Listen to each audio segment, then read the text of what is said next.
This is a presentation of the Oklahoma Sports Network.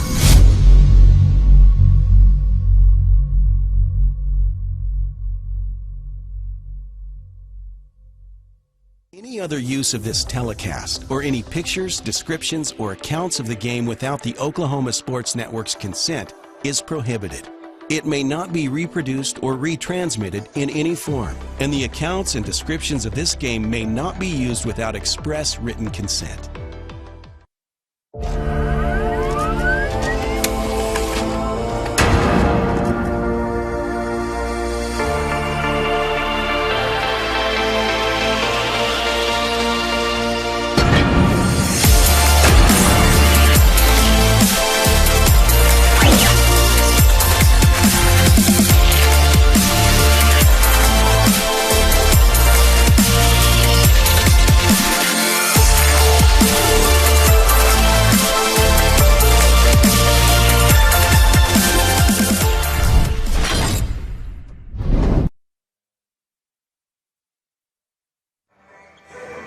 And welcome everybody to Carl Albert Fieldhouse here in Middale, Oklahoma. Hey, Jordan and Colton here with you. And Jordan, you know, this is an exciting matchup tonight. We've got El Reno and Carl Albert girls, 1 and 2 in the state. So this is a hyped up matchup, one that we could see later on down the road as well. So this will be a very good indication maybe of who the true number one is between these two. And then of course later we have the boys game, which will be tremendous.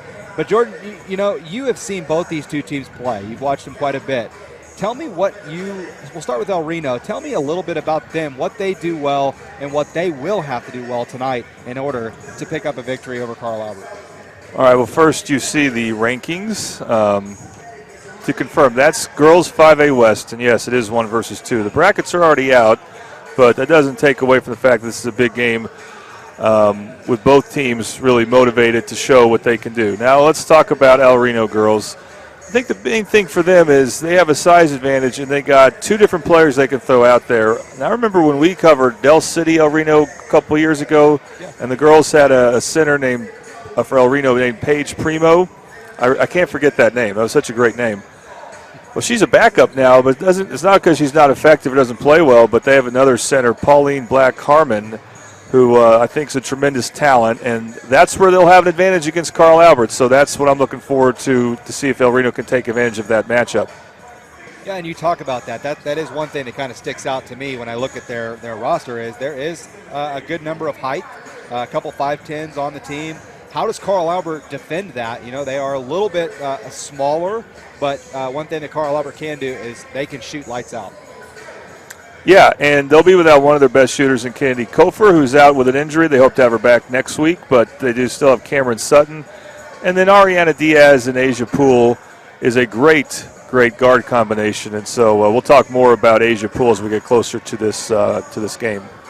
Perfect. Well, folks, coming up here in just a little bit, we're going to have the tip-off between El Reno and Carl Albert. But before that, we're going to go to break. And when we come back, Jordan had a chance to sit down with Coach Kyle Ritchie. So we'll have that interview for you when we come back on the Oklahoma Sports Network.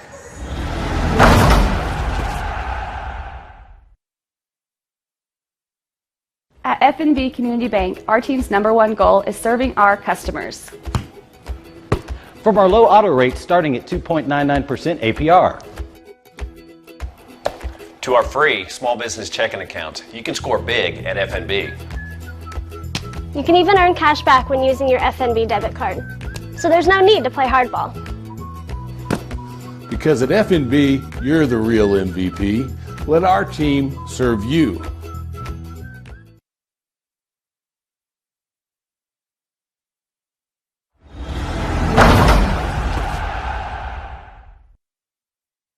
And welcome back to Middale Basketball. Happy to be joined by Carl Albert girls head coach Kyle Ritchie. And coach, it's been a few weeks since we last saw you, and so your team has been able to maintain a #1 ranking in 5A throughout. And why is that? What's been going well for you guys? These girls play with so much heart and effort.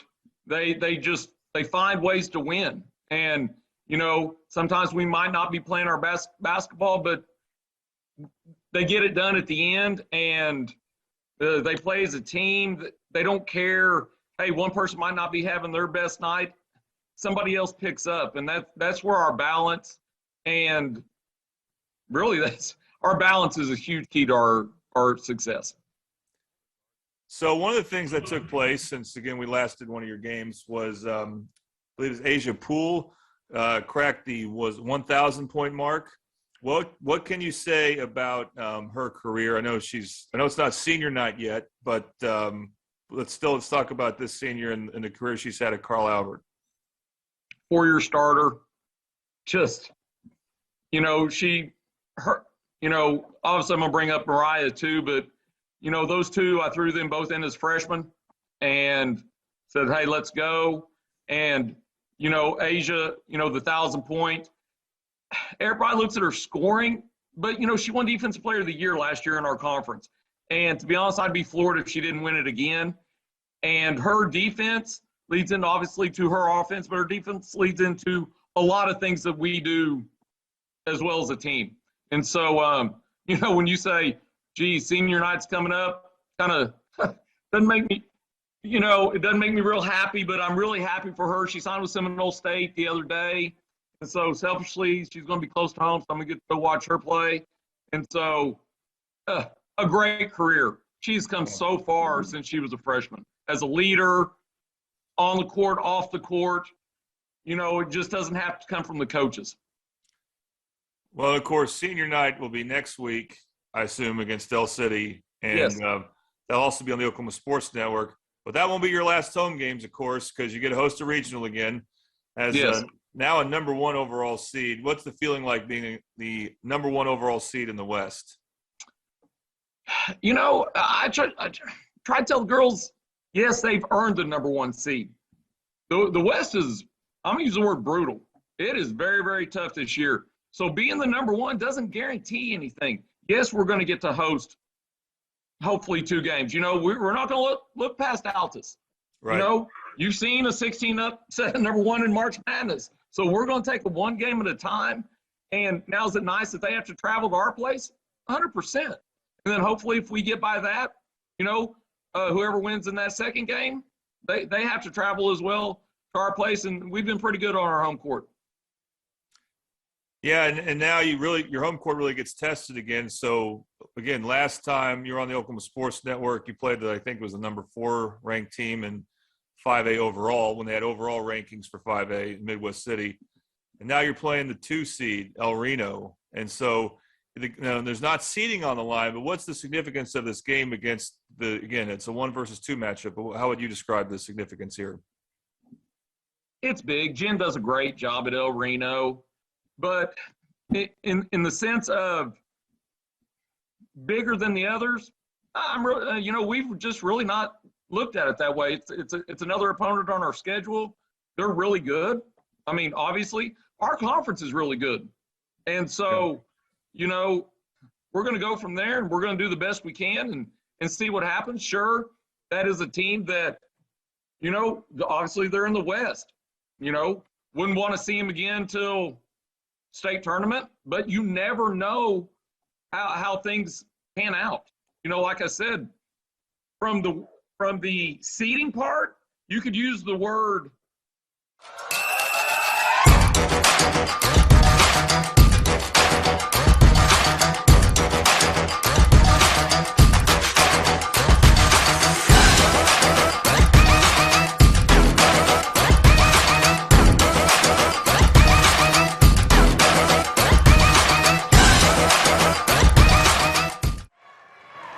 Welcome back, everybody, to Carl Albert Fieldhouse, and we just missed the beginning of the game. First bucket was scored by Janae Black-Harmon, and now El Reno with a defensive stop, bringing the ball up, is going to be Woods Blackwell.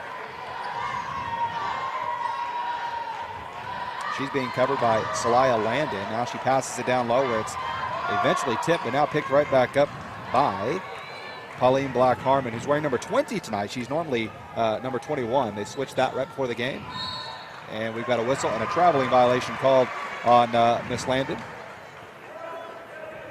So Carl Albert don't have their usual 7-player rotation because Kennedy Kofer's out, but that really won't affect their starting lineup. And Landon, someone who's interesting. She's the youngest player in the starting lineup, so it'll be interesting to see how she handles the pressure of tonight's game. Flip jumper, no good, and the ball is loose. Taken by Diaz. Diaz now passes it forward to Sutton. Sutton kicks it back out to Landon. Landon back to Sutton for the corner three. Off back iron, no good. Ball just kind of was in the air for quite a while. Nobody grabbed it. Finally, El Reno does. Valdez brings it up, picks up her dribble, passes it over to Blackout. Blackout kicks it into the corner to Ashley Evans-Thompson, who is the all-time leading scorer for El Reno. Driving to the basket is Janae Black-Harmon. She's fouled. Foul going to go against Sutton, I believe. One of the things to watch out for Carl Albert, it's Mariah Taylor, bit of undersized post player, number 25. She's tough, and she's going to be responsible for guarding Black-Harmon inside. And that matchup, again, could go a long way in determining who has the advantage in tonight's game. First free shot is good from our super sub Charity Stripe. Second free shot good as well.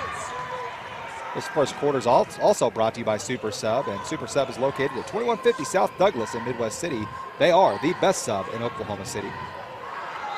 Landon the ball, and she double dribbled, so it will be a turnover. Coach Ritchie thought that the ball was deflected, but the referee did not agree. So it'll be a turnover by the Lady Titans. Carl Albert not going full court. Jennifer Douglas is the head coach of El Reno. She was kind of hoping that they would. Carl Albert will probably save that for later. Oh, a nice pass underneath. And the extra pass, maybe a mistake, but they're able to maintain the possession, is El Reno. Blackout the basketball. Gets a screen from Harmon. Now kicks it on the give and go to Harmon. Harmon goes up, no good off the backboard, and there's some contact. Ball goes out of bounds, out on El Reno. It'll be Lady Titan ball. Well, Harmon did a heck of a job catching that pass, putting herself in position to score. She just couldn't finish there, but that is something El Reno's looking to do. They definitely want to go inside.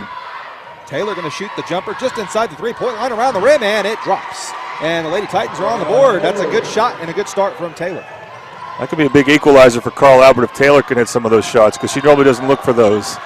Pull-up jumper by Evans-Thompson as she grabs her eye. No foul called, so it's a turnover. Taylor goes all the way to the basket, and she loses it off of her own leg, out of bounds. Well, she jumped up, and she wasn't ready to shoot. If you're going to jump, you need to be ready to shoot. She tried to kick the ball out. She really had nowhere to go with it. Blackout rushing up the floor. A nice pass inside. Now there's a trip. A trip on Pauline Black-Harmon. You know, if she would have been able to catch that pass, it would have been an easy setup for the basket. Unfortunately for her, she wasn't able to catch it, but she does pick up the foul, and she'll head to the bench with 5:02 left. Paige Primo's coming in. She's even bigger player inside, so El Reno can sub in size for size there. Jordan, you talked about her, how good of a player she was in the past. As Landon goes to the basket, she's stripped away out of bounds. Remains Lady Titan ball. But, you talked about Paige Primo being a good player, and I remember having, saying her name a lot the last time, I think maybe last season or the season before. And so it is interesting that she's now on the bench. That just goes to show you the depth of this El Reno team.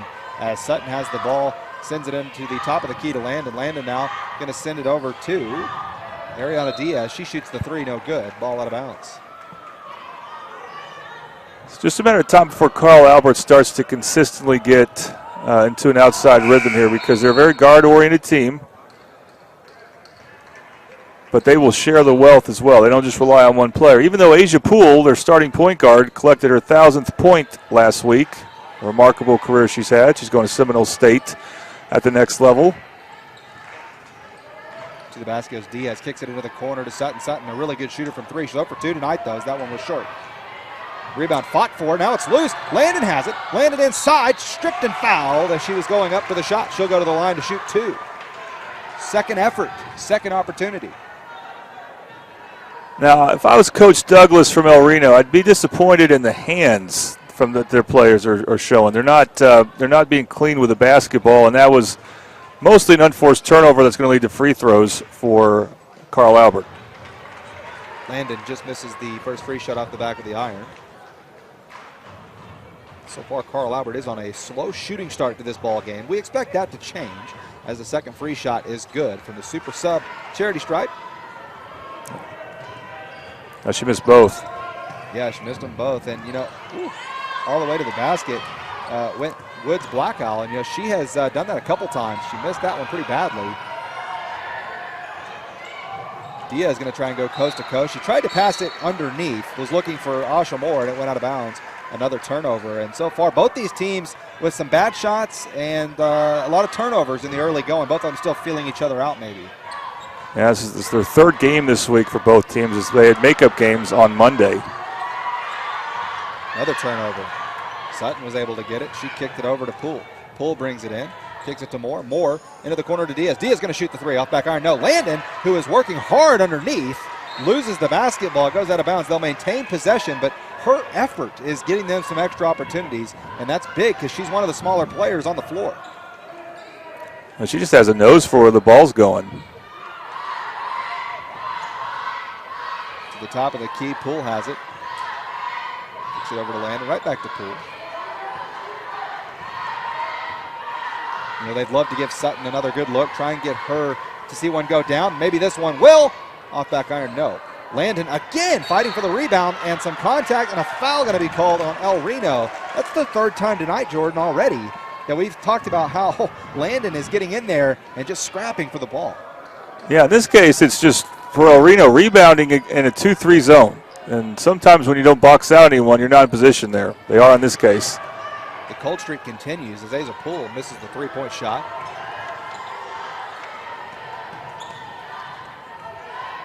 Paige Primo going to go to work on the post and scores.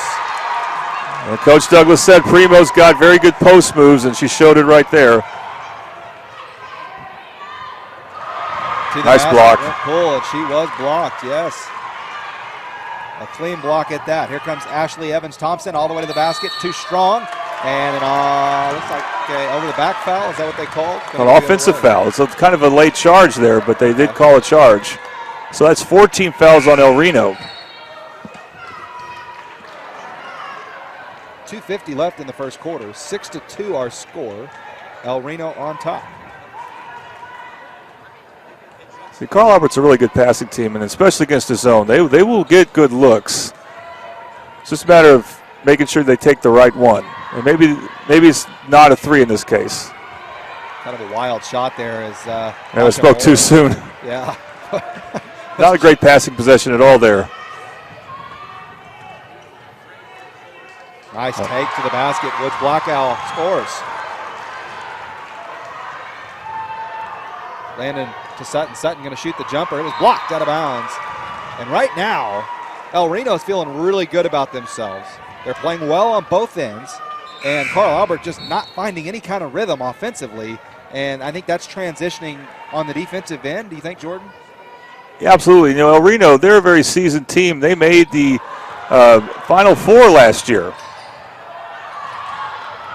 Oh, a lot of contact. No foul. Coach Ritchie threw his arms up. He wanted the foul. Sutton going to shoot a long three. That's a big one. Yes! Puts it in and finally ends the drought. It's Cameron Sutton, and we expect her to hit a couple more of those as that three-pointer is brought to you by Bronze Star Cuts Barbershop.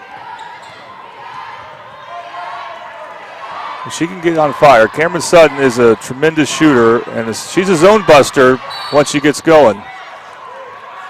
There is a foul. It's going to be a foul on the floor on Carl Albert. They called that foul on Mariah Taylor. Before that foul was called, it's funny how a three-point shot, Jordan, can transition because you saw Carl Albert looked more focused defensively on that possession, and I think it just sometimes you just need to see the ball go in, and it helps on both sides as there's a steal as they were trying to go underneath. Carl Albert wants to go fast. Poole, now she'll slow up, send it over to Moore in the corner. Moore pulls up from three, now kicks it back to Poole. Good passing as Dia shoots the three, bang, puts it in, ties the game at 8, and just like that, Carl Albert is right back in this game feeling good. That was set up with a great defensive play by Asia Poole, and that's a good defense there by Moore. Asha Moore drawing that charge. She held her ground. I think it's a good call. That's going to be the second foul on Black Harmon, who just came back in the game. Timeout going to be called by El Reno. 30 seconds, so yeah, we'll keep it here. But that steal off the inbounds pass by Asia Poole, tremendous because she could tell, it's like she could sense that Pauline Black Harmon was going to move to an open spot on the other side of the paint. And then she was able to set up a teammate for three, and just like that, Carl Albert scores 6 points on 2 straight possessions. You know, and it's unbelievable, Jordan. I mean, it's just seeing one go down and how much that really helps, you know. And Cameron Sutton finally was able to do it, and then they got a steal on defense, came right back, hit another 3. But like you said, I mean, that ball movement on that last possession was picture perfect. You know, they spun it around the timeline, 4 different passes, and that's a Coach Ritchie type offense. He likes ball movement to get the open shooters, and that's perfect there. So 1:27 left in the opening quarter. 8-8 our score. I want to remind you that our first quarter is brought to you by Super Subs at 2150 South Douglas in Midwest City. They are now open on Saturdays 11 to 3, so you need to go check them out. It's the best sub in Oklahoma City, after all. Asha Moore the ball, top of the key. Gets it to Diaz as she sets the screen for Diaz. Diaz goes all the way to the bucket. A high shot off the glass and in, and Carl Albert has their first lead of the evening. Well, it doesn't take them long. When the Titans get going, they get going. Almost a travel. Boy. Everyone in the building was waving their arms as now we're going to get and one. Janae Black-Harmon scores. The foul committed by Asha Moore. It was close, but I think the official made the right call. Yeah, I had the wrong Black-Harmon in my mind because that's big sister there, who's actually not quite as tall. Yeah, I should clarify. Janae Black-Harmon. Sorry, Jordan. Yeah, because she got 2 fouls, did Pauline. Yes. So that's going to be interesting to watch if she comes back in this half. And she does convert on the 3-point play. So right back on top goes El Reno as we're under a minute to go. Landon just looked on time to see that pass coming forward, was able to catch it, sent it in the corner to Sutton. Sutton shoots a 3 without hesitation around the rim, no good. Rebounded by El Reno's Woods Blackout. And she picks up her dribble, double dribble, and they got it. They didn't actually say she palmed the basketball. I think El Reno might be, I have to take a closer look at this, in a triangle 2 zone. Oh, now it looks like a standard man. Taylor the ball, nice crossover, step back, jumper, off back iron, no good. And it is a good hustle rebound there by Paige Primo. Primo gets the ball over to Woods Blackout. She goes hard in, shoots it down to Janae Black-Harmon. Sleeper now the basketball. She's in the basketball game. First time saying her name. She sends a good pass underneath the Primo, and Primo finishes at the rim. Correction, that pass was by Janae Black-Harmon. It was a perfect one. As now Landon hustles in with 3 seconds. Spin move off the glass, scores! Boy, she's sneaky. I don't know how to describe her otherwise, but she just sneaks around. It's like teams just forget about her. So 13-12 our score, and boy, did it get exciting quick. After a slow start for both teams, Carl Albert had a little run, then El Reno was able to close with a good run. 13-12 our score after one. We'll be right back for the second quarter on the Oklahoma Sports Network.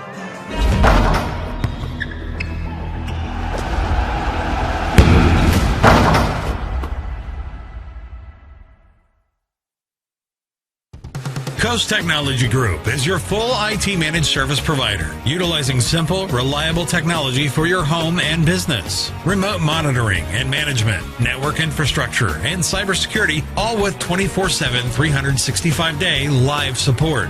When you partner with CTG, you get the 150 years combined experience of our experts, helping your business grow while keeping your systems secure.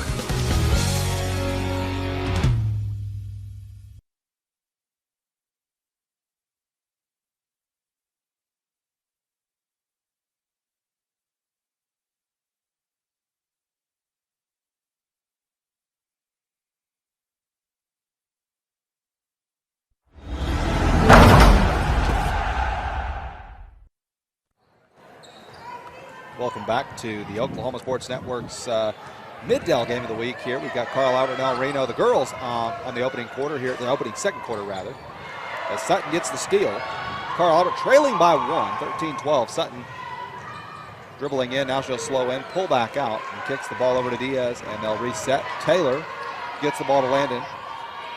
Passes nice to pass. cutting Diaz. Diaz, though, left the reverse layup short. Probably didn't have to use the reverse layup, but decided to get a little too fancy with it. It didn't pay off. I don't think she had full court awareness. She wasn't sure of where she was when she caught it in relation to the basket. Strong defense there from the Lady Titans. And this game's been pretty even. Both teams have shot themselves in the foot some, but they also had their really good possessions too. You know, Jordan, you mentioned that both these teams have played this their third game of the week, and you know that's got to take a toll a little bit. So maybe part of the reason that we got this slow start is because of the reason. Maybe that's the reasoning. Maybe these teams are a little fatigued, and it just takes a little bit for the adrenaline to kick in.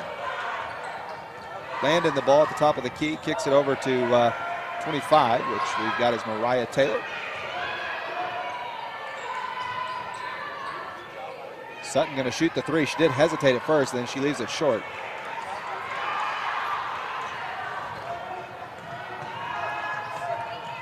Reno gets the ball down to Leslie Valdez. Valdez passes the basketball to Janae Black-Harmon. Black-Harmon picks it up, passes it to Primo. Primo off the glass, too strong. Rebounded by Diaz. She loses the handle on it for a moment, able to corral it and get it to Landon. Landon going to rush down the floor. She gets by one defender. Now she's going to switch to her left hand, go up, score. What a great basket there from Celaya Landon. That's just great instincts. I mean, knowing when to switch to her hand like that, you could tell she's comfortable finishing with her left hand. That's just tremendous. Lots of pressure on the ball by the Lady Titans now to the basket. Tried to go sleeper. Sleeper couldn't score. There's a strip by Diaz. Very good defensive play. Good decision there by Poole, knowing that no one was cutting her off, so she went all the way to the basket. Yep. Drew a foul. And she will head to our super sub charity stripe. So I was ready to talk more about Asia Poole, and we will. I mean, she's kind of picking her spots right now. She's a 1,000-point scorer. Ariana Diaz is kind of the guard that's impressed me this year for Carl Albert. We haven't really seen much from her on the offensive end yet. It's actually been, for Carl Albert, it's been Landon. So Celaya Landon, or Celaya Landon. We apologize if pronouncing it wrong. Both free shots good. Carl Albert starting to feel their groove here. This second quarter, by the way, is brought to you by Ben Osinga from All State. 16-13 our score. And pull up for three is Nevaeh Sage. Missed it badly, no good. And now El Reno kind of cooling off. They hit a streak, and they're cooling off, but Carl Albert, they're getting a little hot, and they're playing good basketball right now, getting good looks at the basket from inside and out. It's clear right now that El Reno's advantage is inside, but right now they're taking both of their inside players out, and so now the advantage might go to Carl Albert. Nice play there by Diaz. Diaz finishes at the rim. 18-13 our score. 5.5 minutes left to go here in the second quarter. Good dribbling here by Woods Blackout, but even better defense here. She finally gets the ball up to Valdez. Valdez being pressured by Landon. Landon, arm straight up in the air, swatted. Had she hit her, would have been a foul, but it was good defense to be able to prevent that shot. It was an air ball. Landon now drives the ball up, kicks it into the corner. A three-point opportunity. Yes! That's the freshman who just entered the basketball game. Mitchell. Yeah, she's going to play in place of Kofer. Is it Evie Mitchell, Jordan? Yes. Is that who it is? Evie Mitchell comes right in the game and hits her first shot. Pretty impressive. It's a Bronze Star cuts three right there. You know, Coach Ritchie is big on playing young players. He likes to get them in early, and that's paying off for him this season. As some of these young players that we've been seeing, Cameron Sutton, one of them, and this basketball program is really good. As there's going to be a traveling violation called on Woods Blackout. I think it's definitely paid dividends playing Landon, who's only a sophomore this year, and now Mitchell, the freshman. She's got a lot of confidence now. Carl Albert as a team right now is getting really confident. They're up 10-0. Or not 10-0, they're on a 10-0 run. Landon going to shoot a three from the top of the key, banks it in. Well, that's confidence now there. A turnover. Hazel Poole with the pressure, kicks it to Asha Moore. Asha Moore kicks it into the corner to Mitchell. Mitchell trying to go underneath to Landon, and it was batted away. Good hands there by Woods Blackout. Now she's going to go fast and kick this ball up to Evan Thompson. Evan Thompson goes to the rim, leaves it short. Now a foul going to be called. That was a frustration foul, I think, by Janae Black-Harmon. But, you know, for El Reno, Jordan, they've got to get Ashlyn Evans-Thompson going if they want to have any chance at winning this basketball game. Yeah, well, you know, they usually rotate in Paige Primo or Pauline Black-Harmon, but Pauline Black-Harmon's in foul trouble. And Paige Primo, by the way, one thing we haven't said about her, she's not 100%. Talking to Coach Douglas, she's still kind of nursing an injury here. So it just is. It's not something that I think El Reno's is used to, having to play without either one of them. And they're still figuring some things out, just like we're trying to figure out our clock camera. 4:22 left here in the second quarter as the first free shot from Sutton is good. 25-13 is our score. Carl Albert on top. You know, they were down 8-2 early, and they just have hit a groove, and they've been playing well on both ends as the second free shot is no good from Sutton. A little uncharacteristic from Cameron, but she did make the first. Good pass underneath. Going to the basket, though, was Nevaeh Sage, and she just left it or put it up too strong. And now we're going to get a turnover called here by Landon. They're going to say she traveled. Well, if she wasn't fouled, she did travel. She wanted to foul. So did Coach Ritchie. Didn't get it. And this is now a 14-0 run by Carl Albert, and their defense is stingy right now. Poole almost forces the turnover there on Evans Thompson.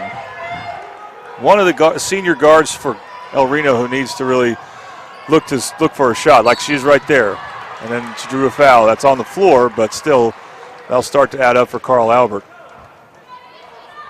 Well, I think El Reno's that's second foul on Poole, by the way, so that could be significant. Yes, good call on that. But, you know, Coach Douglas for El Reno was close to getting a technical foul there until they finally called that foul. She was getting frustrated as well, so frustration on both sides as kind of a forced shot there by Ashton Evans Thompson. No good, and she's still struggling from the field right now. 25-13 to score. Under 4 to go here in the first half. Diaz to the basket. She is fouled now. No shot. It was on the floor. Foul called on whom? Well, it's going to be a 1-and-1 for her. Leslie Valdez is who they called it on. He held up just a 1 at first, so it is indeed on 14. Diaz, someone who will really assert herself when Poole is out of the lineup, like right now. So we haven't really called her name much. She hits the free throw there. She hits them both. Very nice there. This is amazing. A 16-0 run by Carl Albert. Going hard to the basket is Evans Thompson, and boy, that's just too easy. And maybe that's what she needed to get going, and she's finally ending her cold streak. As a long pass. Did it go out of bounds off Carl Albert? No. I didn't think it did, but we're on the other end, so we can't get a good look at that. Looked like that was that Mitchell who almost touched it. Both referees had the discussion, and you know, they both were looking right at it. So I think Coach Ritchie went to 30. So it's a good time to take a timeout, by the way, because that was a terrible defensive possession for Carl Albert, who had reeled in several great defensive possessions in a row. So, you know, you get a slight indication that things could turn if you're not careful. So I like the use of the timeout here to make sure that his team maintains their defensive focus, that they lost their last possession. You know, Reno can definitely come back quickly. They have a lot of good guards who can attack the basket. You know, one of the things, Colton, the brackets came out, and what is a strong possibility is actually that El Reno could play one of the most mysterious teams in 5A, and that would be Midwest City, who has played no 5A teams this year other than Carl Albert and Dell City.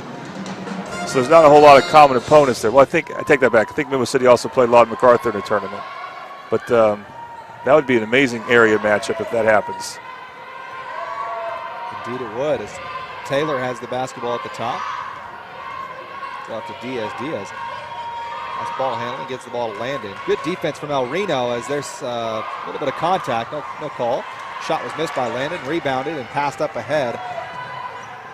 Now the ball's loose again. Boy, I'm not sure why Janae Black-Harmon didn't just grab the basketball, as now Diaz is going to get a layup in transition, and she was fouled in the act, so she'll go to the line to try to turn this into a three-point play, and Carl Albert starting to run away with this just a tad. Yeah, El Reno's making some mistakes that they're usually a lot better than. Here's a replay of this right there. Trying to incorporate more replays. No sponsor with them yet. Maybe we'll have one for the playoffs. But yeah, Carl Albert's doubling up El Reno. They have had a tremendous end of the first quarter to now. Into the corner, Valdez for three. Missed it badly. That was kind of a, I don't know, maybe a desperation shot. Just really trying to get something going. Good help defense there by Mitchell. Oh, moving nicely there's Mitchell, by the way, and she'll head to the free throw line, I think. Yep, they're going to call a foul. Great look underneath. It was a quick pass to Mitchell, and they read it, but there was contact. Mitchell's putting a nice game together. Evans Thompson, the foul. Again, Coach Ritchie likes to play 7 players. Usually one of the backup players is Kofer. Kennedy Kofer was out tonight. Mitchell filling in for her, Evie Mitchell. And you know what? If she keeps playing well, she might get more minutes in a more meaningful playoff game. Her first free shot went around the rim and popped out. Her second one, though, is pure. 16-point ball game. Carl Albert 31-15. 2:50 left in the second quarter. El Reno needs to stop the bleeding. And maybe that's what they needed. They need to go to the line. Woods Blackout was fouled on her layup attempt. Missed the shot, but she'll go to the line to shoot 2. Yeah, that's a really good play for El Reno, because what do you do if you're a Carl Albert defender? What do you do if you're number 25 for Carl Albert, Mariah Taylor? She kind of left the player, but that gave the player a driving lane there. First shot good. You may talk about switching on that play if you're Carl Albert. A handoff, about 10 feet from the paint in the lane. You don't see that very often, but it was very effective. Second shot, no good. Taylor gets the ball over to Landon. Landon's been really effective, especially on the offensive boards tonight. As Diaz takes it strong to the rim, she threw it up too strong. I think she was hoping to get a foul, draw a foul, and just didn't do it. Ashton Evan Thompson, boy, they needed her to get going. She throws up kind of a wild shot back out to the corner. Huge 3 attempt, and it's in. Leslie Valdez stops the bleeding for El Reno, and maybe that's what they needed. Landon, though, goes strong to the basket. Nobody accounted for her, and she scores. It's like I said, it's just like sometimes they forget she exists. That was amazing. She just went in unblocked like that. And that's one of the advantages Carl Albert has right now. They're drawing offensive foul calls. Those are kind of the 50-50 calls. Maybe it's a home court thing. I'm not saying it is one way or another, but that was a big call, that charge there. We're sitting with the El Reno fans. They didn't like the call. It was close, though, Jordan. And it was a big one for El Reno. They needed that basket. It was a big one, and didn't go in their favor. Carl Albert, you want to maintain a double-digit lead heading into halftime. Prevent El Reno from having a run here. 10 fouls to 6. El Reno has 10, Carl Albert 6. Landon all the way to the basket again, and nobody accounted for her. Unfortunately for El Reno, she missed that shot, but boy, they're letting her get to the basket very easily, which, to be honest with you, surprises me, Jordan. Now, help defense just not there. Nice pass, though. But that's a walk. That was Janae Black-Harmon who caught it, but then did a hop step before she shot it. Yeah. And that's kind of what El Reno's done. They made some unforced errors this half. We give a lot of credit to Carl Albert. They are the #1 team in 5A for a reason. But I know if you're Coach Douglas for El Reno, you're going to say, hey, we've made a lot of our own mistakes here, of our own cause. I think that's what she'll tell her team at halftime. Diaz the ball. They're kind of trying to kill some clock, it looks like. She needs to make a move to the basket. Finally passes it up to Sutton. Sutton loses her footing. She was able to pass the ball back out to Landon. Pretty athletic play to keep her balance. Oh, Landon loses the handle on it. Here comes Wood Blackout, and boy, just threw it up wildly. The ball hit the bottom of the backboard hard, came back down, and that cost them in transition. Great play by Sutton to save that ball from going out of bounds. It was a long pass. She tracked it down, saves the possession, but Landon now throws the ball. Was it deflected? Yes, it was, according to the official. And oh my goodness, the El Reno fan section going crazy. I mean, they got a lot better view than we did, but the El Reno players, they didn't believe it. They didn't believe they touched the ball. Boy, I can't remember, Jordan, the last time I've been at a game where it's been kind of tense with the fan section towards the officials, as Landon goes to the basket and scores to end the half. Well, there's our player of the game. Unless something changes, he has played unbelievable. And that's one of the stories of this half. There are a few, but I think if you're Carl Albert, you couldn't be much happier with how things turned out here. You also go to half, go to your locker room knowing that Reno's got a run in them, but just a matter of how big. A fan has just been kicked out of the basketball game for running towards the floor, towards the officials. Can't do that. That's ridiculous. But 35-19 our score. It's halftime, Jordan. We're going to take a break. We'll take a break. We'll be right back. You're watching Middale Basketball on the Oklahoma Sports Network.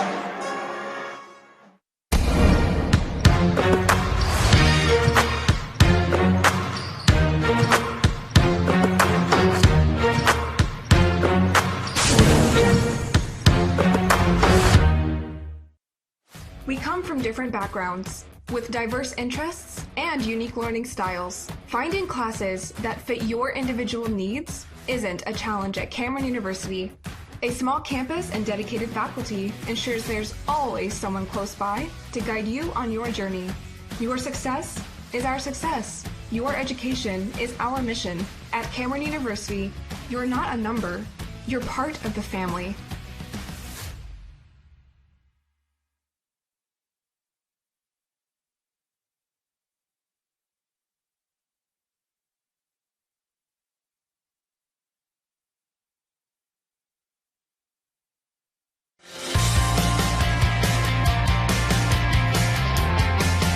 I'm starting.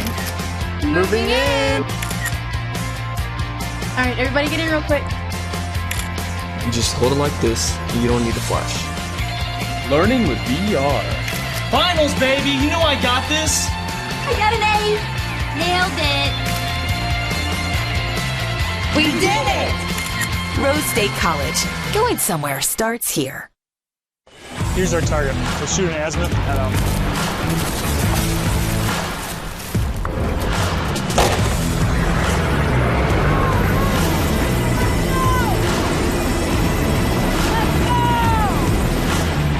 in. Great drill weekend, everyone. See y'all again next month. In the Oklahoma Army National Guard, you don't have to choose between civilian and military lifestyle. Why do you move? To be stronger, healthier, happier? At Ortho Central, what moves you moves us. Visit our Saturday injury clinic or call 405-360-6764. Ortho Central, it's in our bones to take care of yours. Coast Technology Group is your full IT managed service provider, utilizing simple, reliable technology for your home and business. Remote monitoring and management, network infrastructure, and cybersecurity, all with 24/7, 365-day live support. When you partner with CTG, you get the 150 years combined experience of our experts, helping your business grow while keeping your systems secure. At F&B Community Bank, our team's #1 goal is serving our customers. From our low auto rate starting at 2.99% APR. To our free small business checking account, you can score big at FNB. You can even earn cash back when using your FNB debit card. So there's no need to play hardball. Because at F&B, you're the real MVP. Let our team serve you. For 60 years, Hudeberg Auto Group has serviced all makes and models. Hudeberg has combined hundreds of years of experience to better serve you. Hudeberg Auto Group uses the latest in technology and utmost customer care to get your vehicle back on the road safely and cost efficiently. And that tickles. Hudeberg Auto Group. You can count on Hudeberg. We'll give you more. You can count on Hudeberg. We'll give you more.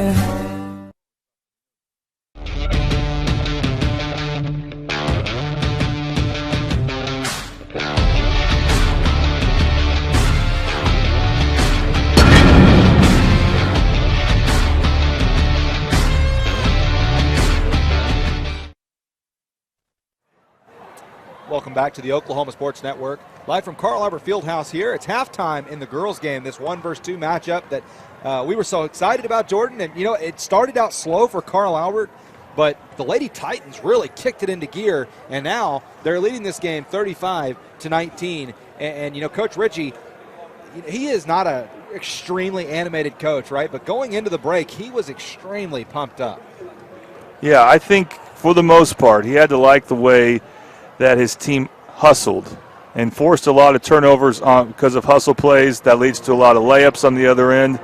They stayed resilient on offense even after early on they weren't able to get much going, but they used their defense to get their offense going, and they also used Celia Landon to get the offense going. She was outstanding.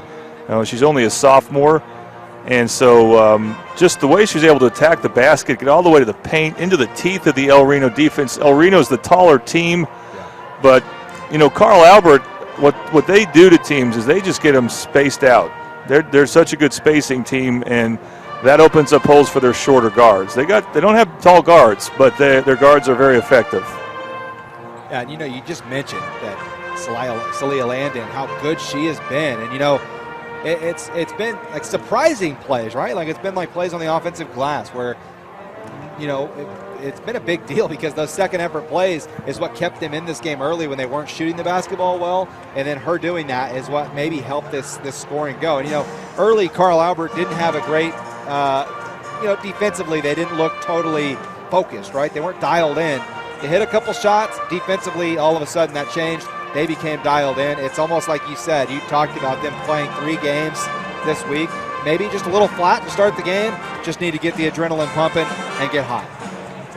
Yeah, I think that they want to have good habits going in from this game to next week's games. And then they're going to, of course, play against Del City next week. And that'll be senior night. And then they host another regional like they did last year. So we're looking forward to that. So we want to make sure we mention that.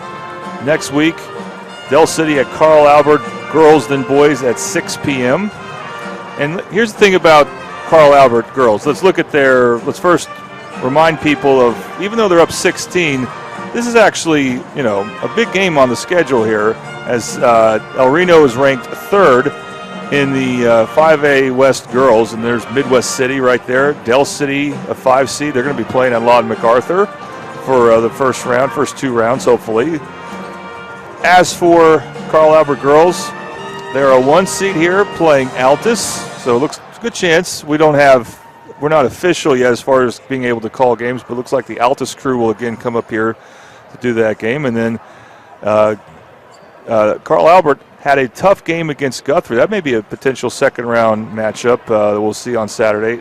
And let me see if I can make that bigger there. Okay. And so they played Guthrie recently. That was a close game, but you can see for Carl Albert their losses, or actually that's El Reno's schedule. So El Reno's losses have mostly been to 6A teams. They also lost to Del City. Here's Carl Albert's schedule right now heading into this game, and you can see that actually they did play a little bit, had a bit of an easier win at Guthrie. And the only teams that have beaten Carl Albert have been 6A, Broken Arrow and Edmond Memorial, and that's it. And so, they have a good resume. They have their strength of schedule is same as most of the teams in 5A, because most of the 5A strong teams this year are in the same conference, except Midwest City. And so, they're in good shape for the tournament run, and this is a very impressive half. And they did it without getting their best production from both Asia Poole and from Ariana Diaz. All right, we're going to go ahead and take a break. We hope to have the second half action for you here in a moment. You are watching Middale basketball on the Oklahoma Sports Network.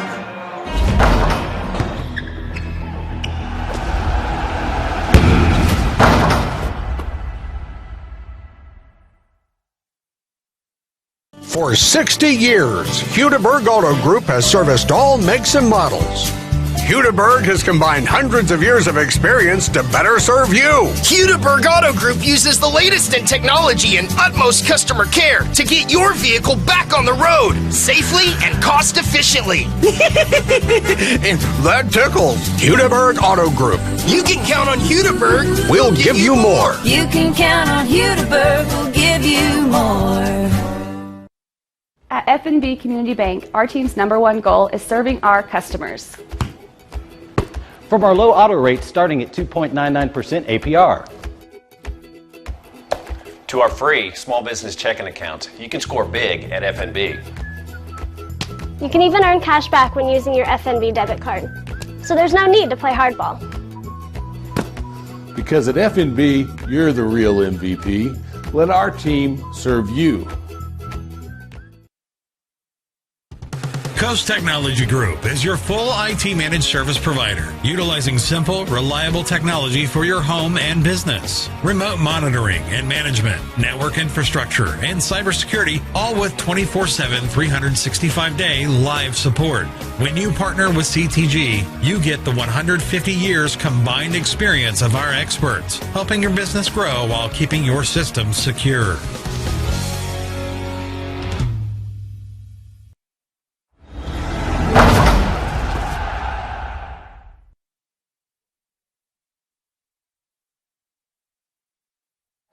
Welcome back to Carl Albert Fieldhouse here. Jordan Ray, Colton Fleetwood with you for this 1 versus 2 girls matchup. 35-19 our score for the second half. Carl Albert on top. And, Jordan just had a great conversation with athletic director and football coach Mike Dunn. Mike's a great guy, great coach. Always good to catch up with him. Shout out to him. Absolutely. Love Coach Dunn. Landon at the top of the key, kicks it over to Taylor. Taylor now going to reverse it over to Diaz. Diaz going to kick it back out to Landon. Almost a dangerous pass. Diaz thought about shooting the three. Now she'll decide otherwise. Kick it into the corner. Taylor. Taylor going to shoot the jumper from inside. Off back iron. No good. Rebounded by Sage. Sage now getting in a little bit of trouble. She's run over by her own teammate, and a jump ball going to be called.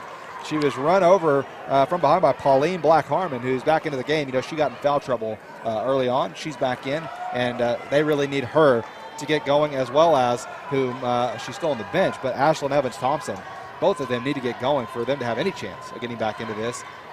I mean, they had 2 points right there, but Pauline Black-Harmon couldn't quite hold on to it cleanly. She might still score. No, she did not. Good positioning there by Taylor. Great position there. Diaz kicks it over to Sutton. Sutton going to shoot the three. No good. Rebounded by Pauline Black-Harmon. Nozzoni Sleeper, the basketball. Hopefully I'm pronouncing that first name correctly.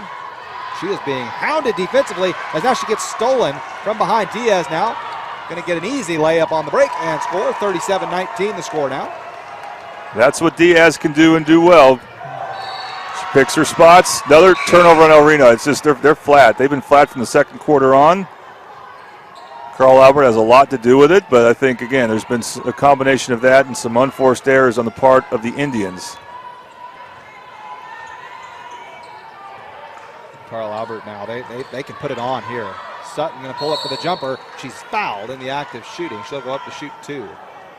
You know how you know it's going to be a foul, Jordan? Because both officials called it. That's how you know it's the right call. And I know that we've had a lot of tensions tonight from some fans towards the referees. In fact, one fan was actually ejected from the game. And, one thing I always like to just mention about officials, just if I can for a moment, is we have a shortage of officials right now. So we appreciate these guys taking their time away from their families. They're not making a lot of money. They're out here working hard, doing their best. So just a shout out to officials. We may not always agree with them, but we always know that they're here doing their best. Well, I appreciate there's still 3 of them. A lot, used to be 2. There's 2 in JV games. There's 2 at certain levels. I mean, for the longest time, the NBA had only 2. But I think you need to have 3, and so I'm glad that they can find 3, especially for this type of game here. 39-19 our score. And if El Reno's going to have any chance, you almost feel like they need to make something happen, and they need to do it quick.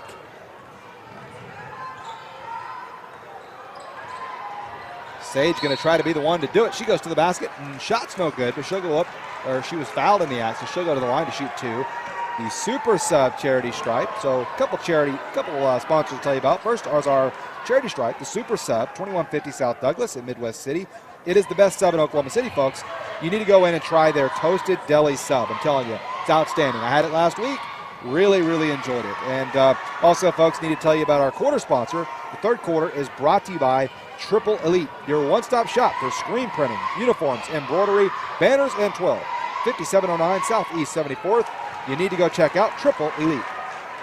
And that was a foul called in the act of shooting on Carl Albert, but that was a tough foul to call as immediately comes Diaz. Diaz had really good defense on that, by the way. They did call a body check foul on her, but I thought she held her ground very well. Into the corner is a three-point shot, and it is good. Asha Moore. Again, she's her center. So when she's hitting threes, that's just a great sign for Carl Albert. Braun's got Barber's shot, by the way. All the way to the basket was Woods Blackout. She scores. It is a 20-point ball game. But there's a fight for the ball. Paige Primo able to muscle her way into it, gets the ball over to Leslie Valdez. Now Reno, wow, pocket was picked. Asia Poole picks the pocket, missed the layup, landed on the trail. Nobody for El Reno, came back down the floor. It was nothing but Lady Titans. 44-22 our score, and the intensity towards the end of that first half continues into the beginning of the second. As it's 44-22, we'll take a quick break on the Oklahoma Sports Network.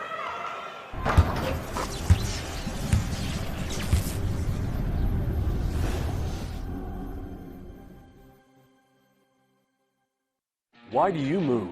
To be stronger, healthier, happier? At Ortho Central, what moves you moves us. Visit our Saturday Injury Clinic or call 405-360-6764. Ortho Central, it's in our bones to take care of yours.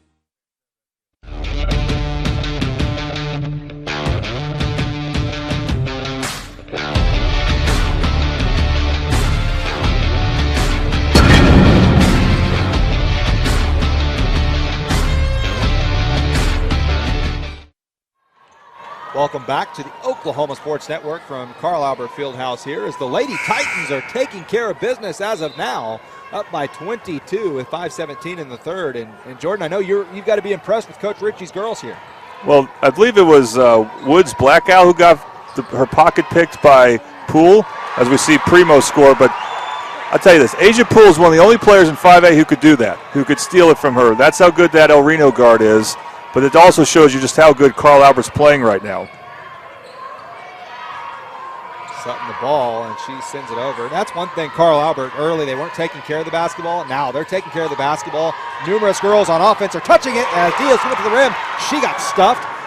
And now there's some contact as the ball goes out of bounds off of El Reno. Oh, boy, El Reno's, they are furious. Whoa. But, you know, I think that was that Poole who stood her ground there. Yeah, she just stood there. You know, Jordan, I think El Reno had a case on that one. I thought there was contact. As now the ball goes into the corner to Asa Poole, and she goes up and she's fouled going up.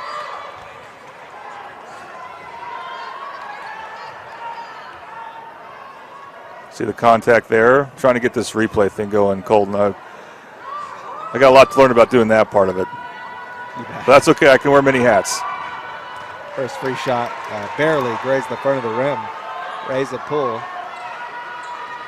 You know, another sandwich you can try at Super Subs, Jordan, is their famous Philly cheesesteak. That thing, I go there quite often, as you can tell. If you see me, you'd understand. I love those sandwiches. Yep. Great place, Super Subs in Midwest City. I may go try one of those Philly subs in honor of James Harden, who's going to the Philadelphia 76ers. Jumper from the free throw line goes for Janae Black-Harmon. 19-point game. They cut it down to under 20. Nice hop step there. Into the corner. It is Moore again. Moore's three off the back iron. No good. Good rebound by Neve Sage. She throws it forward, deflected out of bounds. It was deflected off of the Lady Titans, so it will be El Reno's basketball. 3:56 in the quarter. That was Ariana Diaz with a deflection, and that could have been a layup for Carl Albert. I mean, coaches love talking about how important deflections are in a game, but it's little things like that that are the reason why Carl Albert's able to play so well against a team of similar talent. Great play there by Diaz.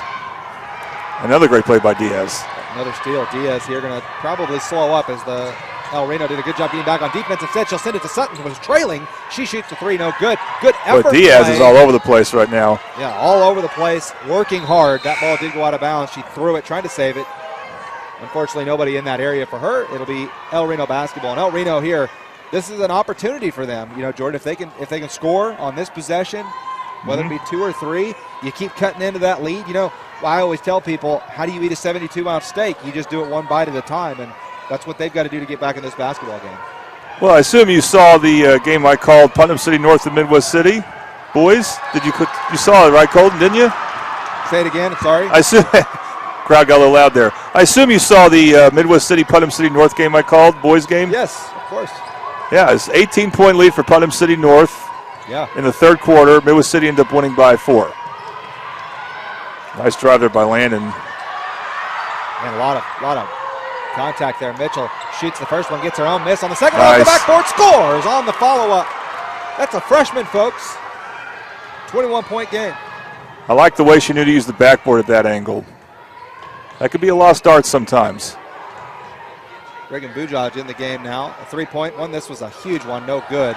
Missed from the corner. Foul going to be called on El Reno.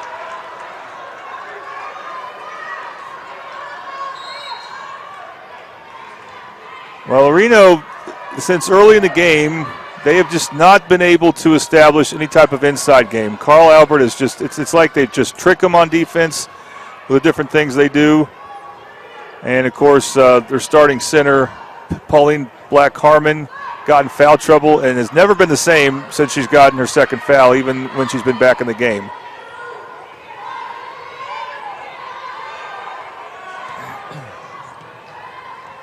Carl Albert's freshman again. Evie Mitchell kicks it into the corner.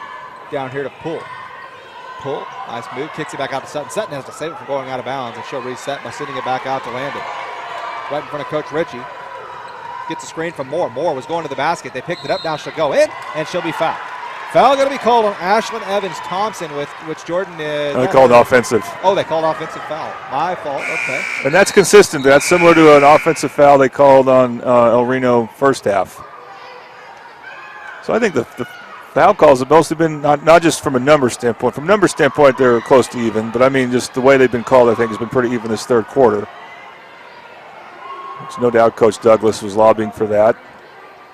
But, you know, Carl Albert, what makes coming back against them tough, unlike as opposed to, let's say, that Midwest City, Putnam City North game, is the refs are having a conference over something. But Carl Albert can easily go to a stall game with the way they play 5 out. And they can become very deliberative when they want to be. They can also push tempo when they want to as well. That's when you have experienced guards, you can play that. You can play different types of tempos like that. Any idea, Landon, what this could be about? Not Landon. Colton. Thinking of Landon. Yeah, I don't know what that discussion was really about. I can confirm the score is accurate. Boy, you know, you can tell that El Reno's an emotional team, and they're letting it get to them a little bit, and that's part of the reason they're struggling so much is they just committed an offensive foul, which negated their bucket underneath the goal. Well, that's where Carl Albert's defense comes in. I mean, that's a great job by Sutton, who's been missing threes lately, but makes her presence felt on the defensive end. Just very intelligent. They do that sort of thing. They'll draw charges. They'll play the passing lanes when you don't expect them to, in ways you don't expect them to. Yep. It's just been one little thing after another that just has thrown El Reno off their game from Carl Albert. 47-26, 2 minutes left in the quarter. Confirmation there to Coach Ritchie on the play as that ball was deflected out of bounds. There may have been a little miscommunication between Poole and Moore there. Yeah, I think as Moore cut to the basket, and I don't think Poole wanted her to do that. Which, if that's true, normally that would go, that discussion would go in the favor of the senior point guard. Landon gets the ball being covered by Reagan Bugach.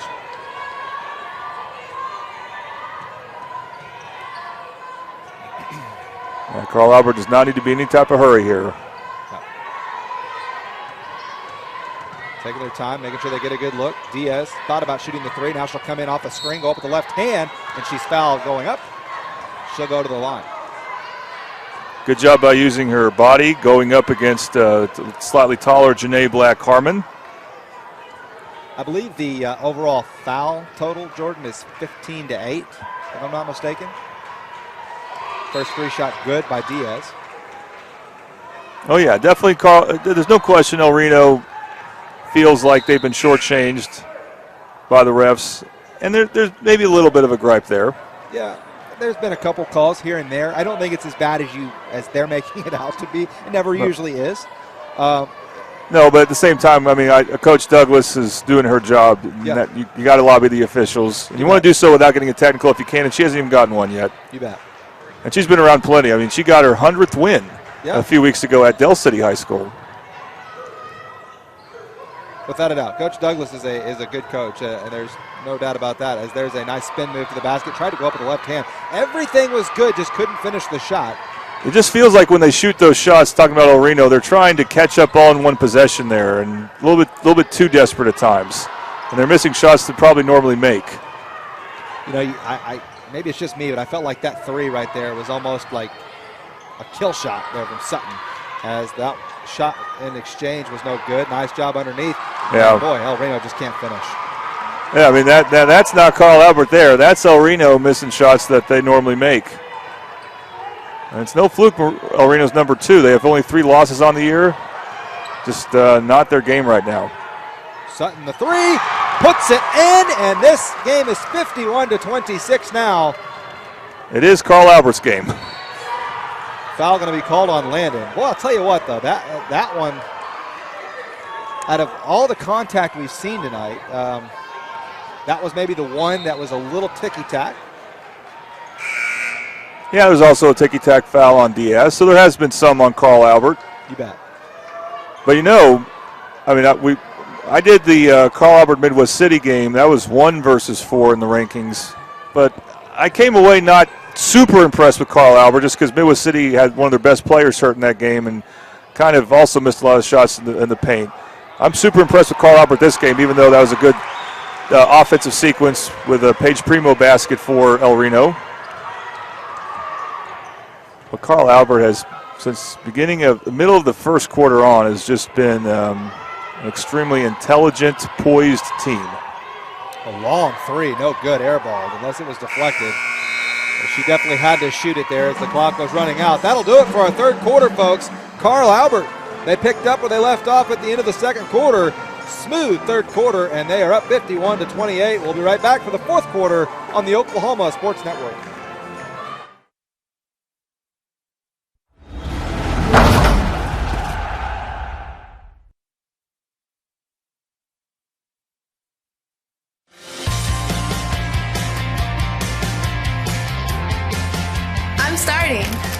Moving in. All right, everybody get in real quick. You just hold it like this, and you don't need the flash. Learning with VR. Finals, baby. You know I got this. I got an A. Nailed it. We did it! Rose State College.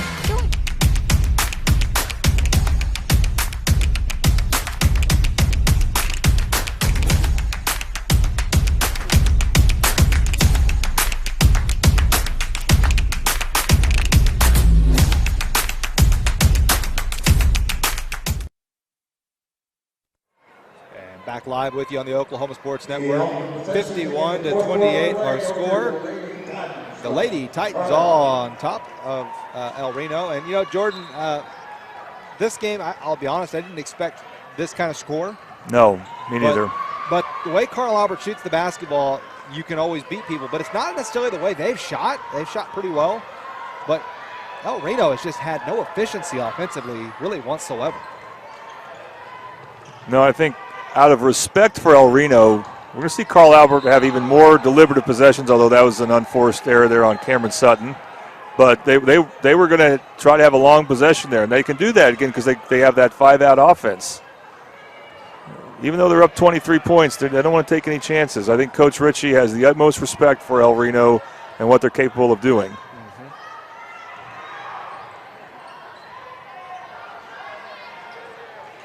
Big shot from the corner for three. Finally able to get one to go is Ashlyn Evans-Thompson, and it's back to 20. And if she can get going, she can get on fire. El Reno has several players like that. We haven't seen it yet, but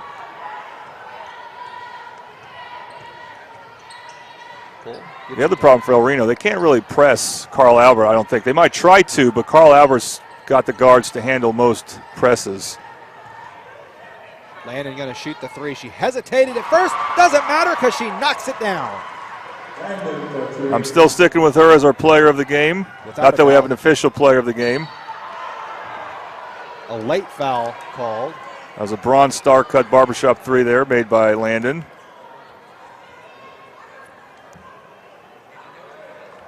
Yeah. By the way, that's going to be our listed quarter sponsor or unofficial quarter sponsor there. Yeah, you know, you mentioned Bronze Star Cuts Barbershop. Beauty is the eye of the beholder in the hands of your barber and stylist. Get transformed today. Go to 6107 Southeast 15th Street in Midwest City. Go get yourself a good fresh cut. Trust me, if you're single, guys, hey, there's nothing wrong with getting a good haircut. I need one. I need one for my sides, not the top of my head. There's a reason I wear a hat everywhere I go, Jordan. You know who doesn't need one right now is Coach Ritchie. He is, but he makes the shaved head look very fashionable when his team is beating the number 2 ranked team in the 5A West girls region by 22 points. At this rate, I'll have the same haircut as him pretty soon, as we're going to get a timeout called by Coach Ritchie. It's a full timeout, so we'll take ourselves a break as well with 6:37 left in the ball game. Carl Albert up by 22. You're watching Middale basketball on the Oklahoma Sports Network.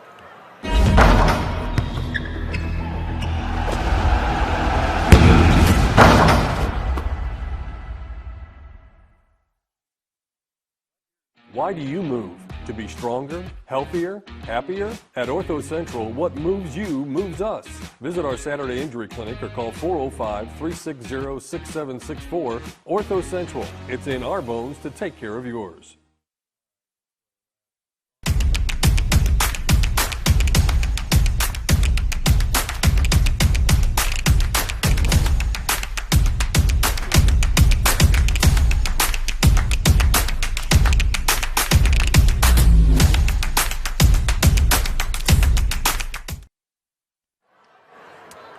Back live on the Oklahoma Sports Network. 22-point ball game here. Carl Albert on top. Another fan was ejected, Jordan, while we were at break. Listen, you got to have something exciting going on when it's 1 versus 2. I've officiated a lot of ball games. I know how it goes, and it's not fun, but it is what it is. I was calling one of those games with Josh Calloway earlier this week. Oh, it's not fun when you're an official, I can promise you. Sutton goes up, and she's a little slow. May have rolled her ankle there. Oh, she did. She's going to have to come off. I hope it's just an ankle and not her knee. They're already without Kennedy Kofer. Yeah, you know, this is one of those frustrating moments, though, when you're a coach, because you're up by 22, but there's still 6 minutes left. Like you said earlier, you don't really want to call off the dogs early, but you know, this is kind of the risk you take when you don't, too. You know what I mean? And so that's tough. It's a tough thing about these games because the seeding's already out. Yeah. So they're already got their 1 seed. Into the corner goes Moore. Yeah, I mean, it's a coach's nightmare, you know, like just one of those things. As Carl Albert now going to try and just get a little time off the clock as they've got Primo way out. I thought they were going to try and take advantage of it, but they got the double team and the steal. Now going up the floor and banking it off is Ashlyn Evans-Thompson. And then, going to get another turnover, this time by Carl Albert. See, the problem is without Sutton, Carl Albert doesn't really have 4 guards. They're going to play Moore and Taylor at the same time. They're not really guards. They're really good players. They can hit outside shots. But now Carl Albert's really down to 3 experienced guards. And then El Reno makes a nice inbounds pass. That's what's been key for them when they can score inside like that. So this will be interesting to see how Carl Albert can handle this full court press here. As of right now, it's not good. There's another turnover. There's contact. Wow. 3 players down. I hope they're all okay. 2 of them got up. 1 of them still down. I hope she gets up on her own. But that's the problem. That was Taylor, who's just not really a guard. She had Moore open to the basket, but she's not an experienced ball handler in that situation to handle the press. So that Sutton injury is already showing itself to an extent. 18-point game, and, you know, there's a glimpse of hope for El Reno right now with Sutton being out and then, you know, kind of starting to go with this full court press. Carl Albert not handling it well. Their crowd starting to get back into it a little bit. Not that they ever really left, That's going down low to Primo. She scores. The pick and roll game's working well for El Reno right now. Maybe they found something, yeah.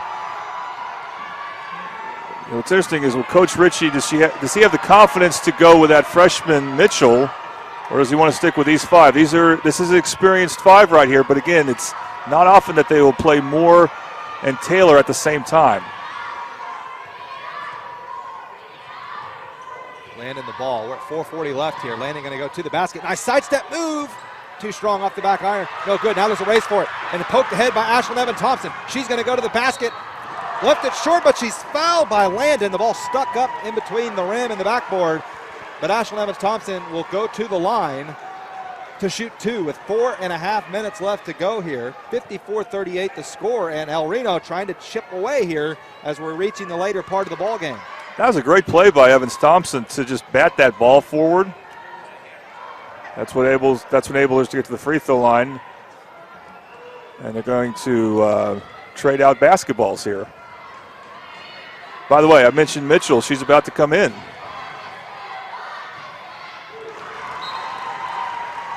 I know that Coach Ritchie does not think this game's over yet. Yeah, Mitchell's going to come in for Moore. And so that just shows you, again, you want to play guards in this situation. Is that Sutton? Yes, that's what I was about to say. Oh, wow. That's good news for Carl Albert. If she doesn't look too gimpy, that's a good thing. Not limping too bad. There's a little bit of a limp, but not enough. There's no question, Cole. This game had turned once she got hurt. Exactly. 14-point game. The press is on. And now there's oh boy, got away with a travel to Carl Albert. Well, I'm surprised Ritchie didn't call a timeout there, but his team was able to be composed, so he didn't need to. And then that's an unforced error. You're not going to see Asia Poole do that very often, Cole. We may do several Carl Albert games and we won't see her do that. But I think it's partly because they're feeling the tension right now, and now Coach Ritchie wants a 30-second timeout. Well, they need to regroup. It's a 14-point game. El Reno's got possession. 4 minutes and 17 seconds left. And, Jordan, we're not going to take a break, so we'll stay here. If El Reno can cut this game to 10 with about 2.5 minutes to 3 minutes left, it gives them at least a chance, right, to try to make something happen, make Carl Albert make mistakes. That's the only way they're going to be able to win this game is if they can force turnovers by Carl Albert, right? Yes, but in Carl Albert's case, they have had some unforced turnovers in this quarter. And like that last one by Poole, but they've had a couple others. And they're not a team that normally does that. So if I don't know if El Reno can pressure Carl Albert effectively yet. They're not trying to at the moment. It's mostly been Carl Albert's mistakes when they've been pushing the ball forward. And now we'll see how well Sutton can move, because that's going to be an important development. And so we will see Sutton in place of Mitchell here. Boy, lots of contact and a late whistle. A foul going to be called on Sutton. Well, it's not going to be free throws, but Sutton is a little frustrated with that. And that's a good job by El Reno. Attack Sutton because Sutton is hurt, and Sutton's got to adjust. You don't want to send El Reno to the free throw line. Up to the basket was Ashlyn Evans-Thompson, and that was just a wild shot. And again, you need good possessions. As now Carl Albert gets it into the front court. Landon may be getting trapped. She'll be fouled. Boy, that's a really good play. She sensed the trap coming, so she escaped it, and then she drew the foul in doing that. Good job. Again, we just keep saying her name. Celia Landon has been such a key player tonight for Carl Albert. Yeah, she was dealing with the trap. That's the key for Carl Albert right now. Handle traps well, and you should be fine this game.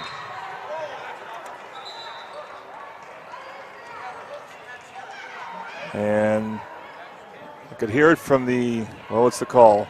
Well, it's going to be a foul on El Reno there. Oh, yeah, definitely. I know someone was calling for an offensive foul, a hooking call. I'm not sure how, but nonetheless, first free shot is good.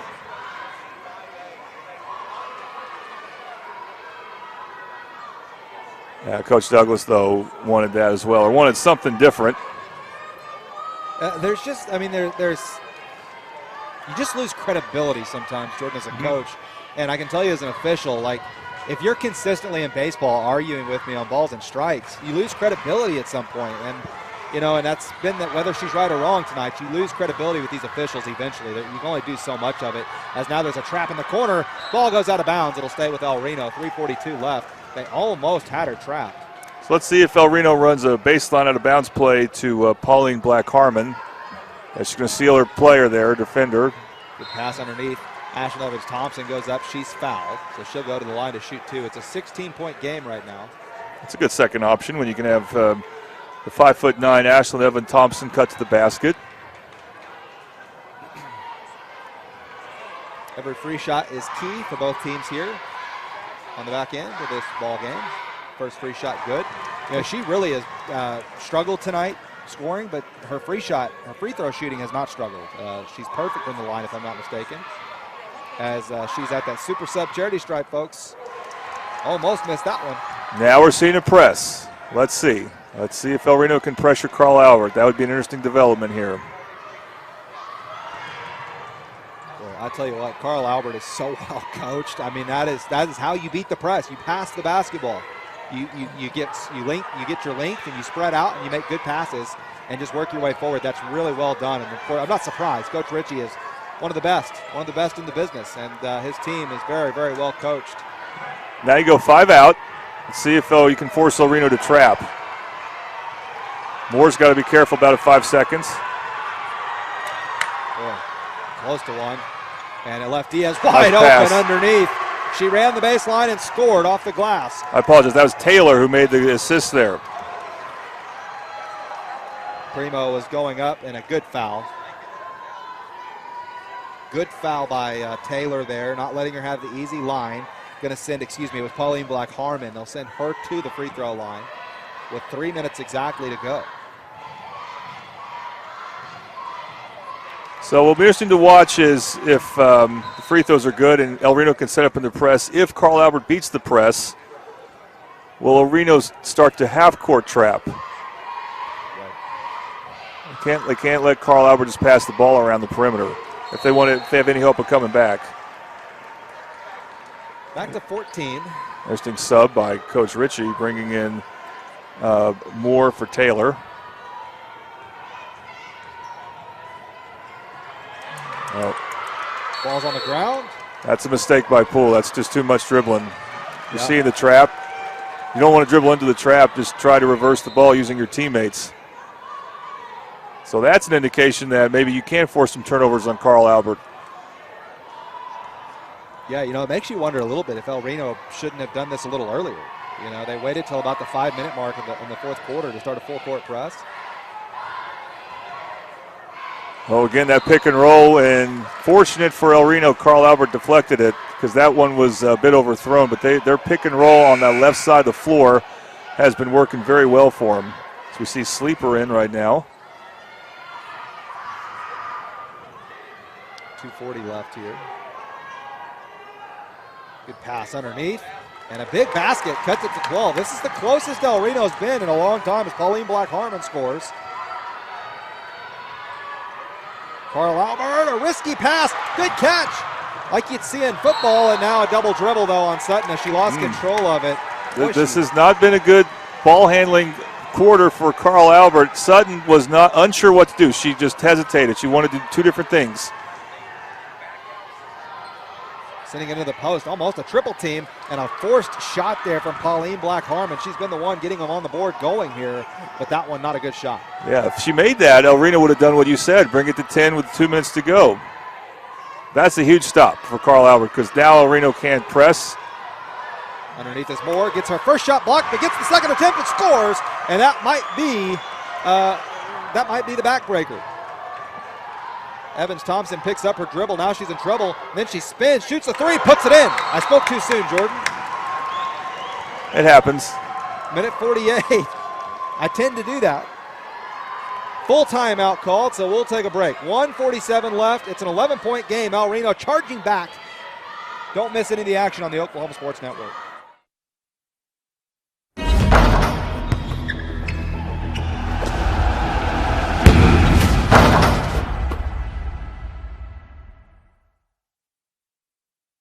Why do you move? to be stronger, healthier, happier? At Ortho Central, what moves you moves us. Visit our Saturday Injury Clinic or call 405-360-6764. Ortho Central, it's in our bones to take care of yours.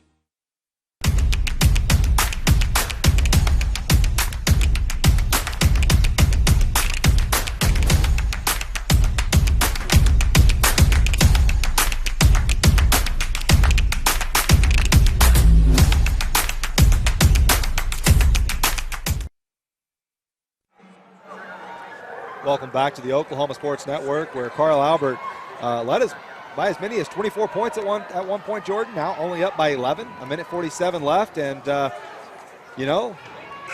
is getting a little tight for Coach Ritchie, even though it is 11 points. But when you're leading by so much, and you have had a little bit of a turnover problem here fighting this full court press, they're in a little bit of an uncomfortable situation. Good job there by Diaz. Yeah, split the double team and passed it forward to Landon.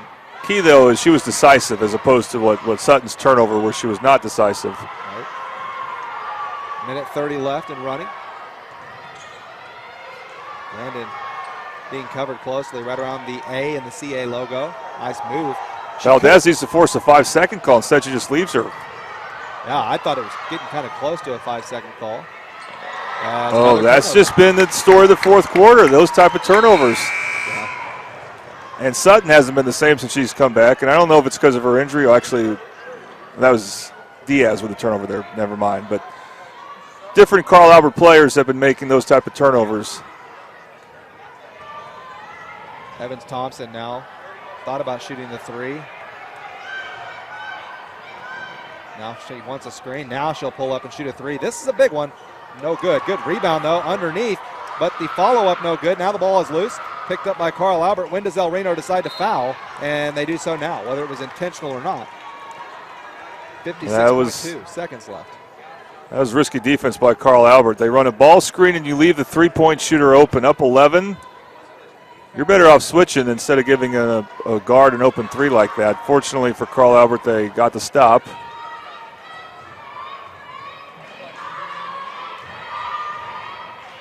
Free shot, no good. So, hey, there's still hope for El Reno to make this dramatic comeback as Ashlyn Evans-Thompson has to go to the basket. That's going to be an offensive foul, though. She just got out of control.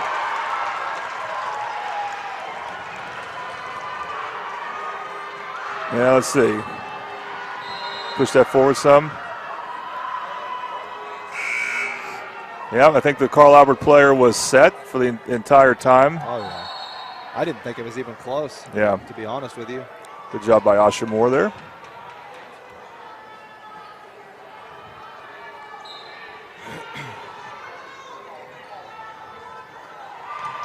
Ball out of bounds, deflected by El Reno right into Coach Douglas's arms. Good hands, Coach. And Diaz underthrew that pass, so she needs to be careful. Poole getting some pressure, does a nice job to pass the ball forward to Landon. Landon now doesn't see the double team from behind. El Reno's upset about something, not sure what. El Reno fans, yeah. Now there's a foul. Yeah, Ashlyn Evans-Thompson's not happy about something, and she might have fouled out there. Or are they calling a technical? No, they're bringing players to the free throw line. It's only her fourth, too. 34 seconds, this game's just about over. Yeah, and I really have to give these officials credit because they've not called a technical. And I mean, I'm not going to lie to you, Jordan. I would have already called 2 or 3. And they've had really thick skin tonight.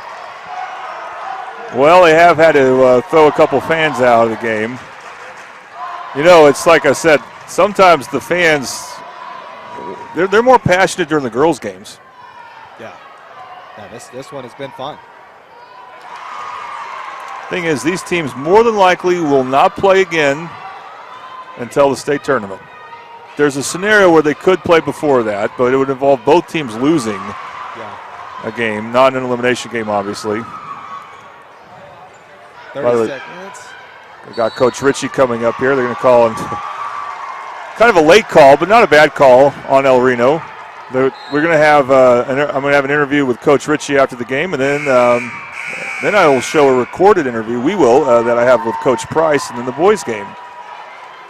I think the El Reno boys are playing well right now, too, so this could be a very interesting game as well. Carl Albert's going to unload their bench.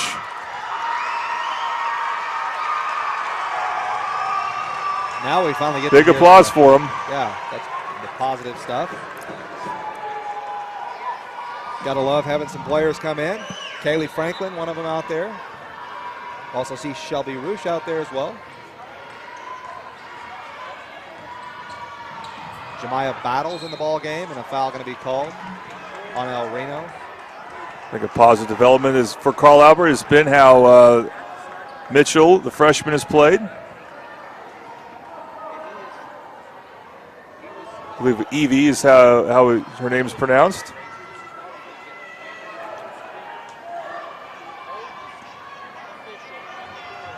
But again, from talking to Coach Ritchie, Kennedy Kofer, who's a big part of the Carl Albert rotation, is expected to be available by the end of next week, so maybe against the Del City Eagles, a game we'll have on the Oklahoma Sports Network. We will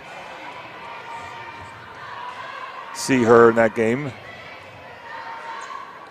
Mitchell misses both from the line. 20 seconds to go, 62-49.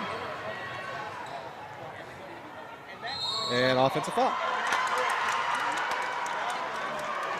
I gotta say, that's been one of the stories. Carl Albert drawing charges. They've drawn a few this game. I mean, they've been pretty obvious. Yeah, well, you know, the thing is, fans are never happy when an offensive foul is called. They never agree with the charge. Coaches rarely do.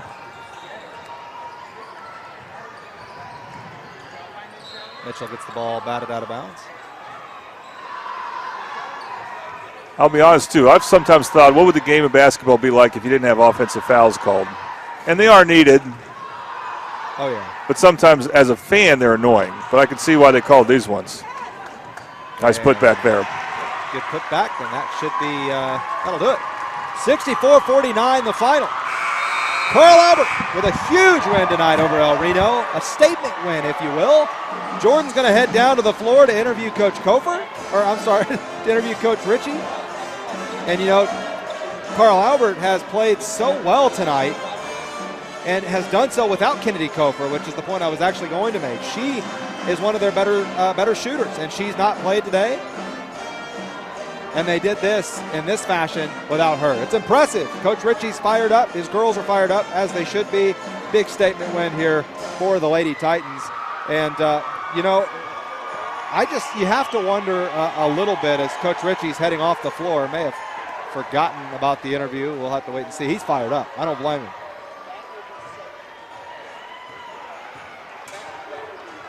All right, we're going to send it down to Jordan here. Whenever Jordan's ready. He's got an excited coach as Lady Titans win this one 64-49 over El Reno. They hold up at number 1. We'll send it down to Jordan with Coach Ritchie.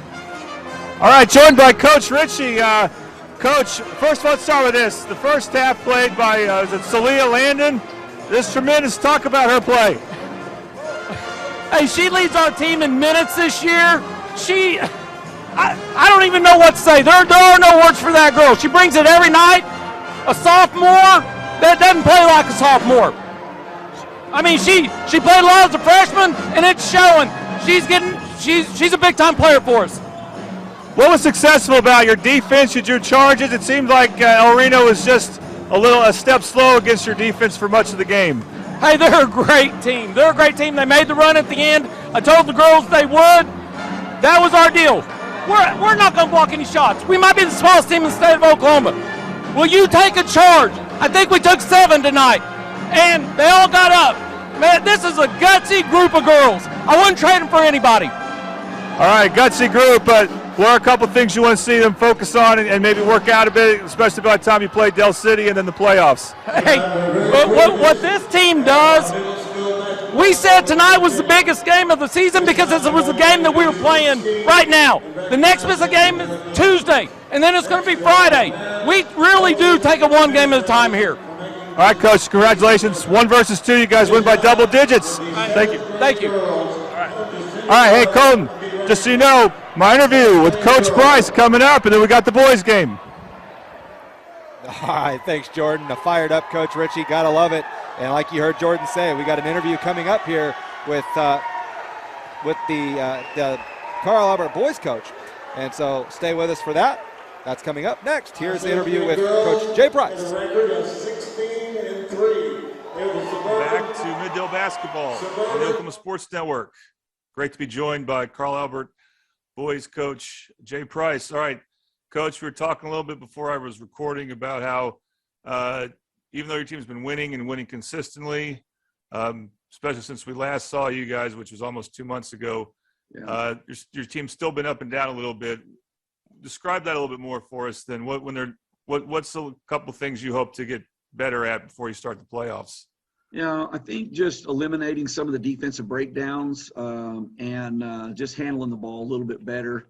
That's something it's a growing thing throughout the season. And, as you play more games, you see different scenarios.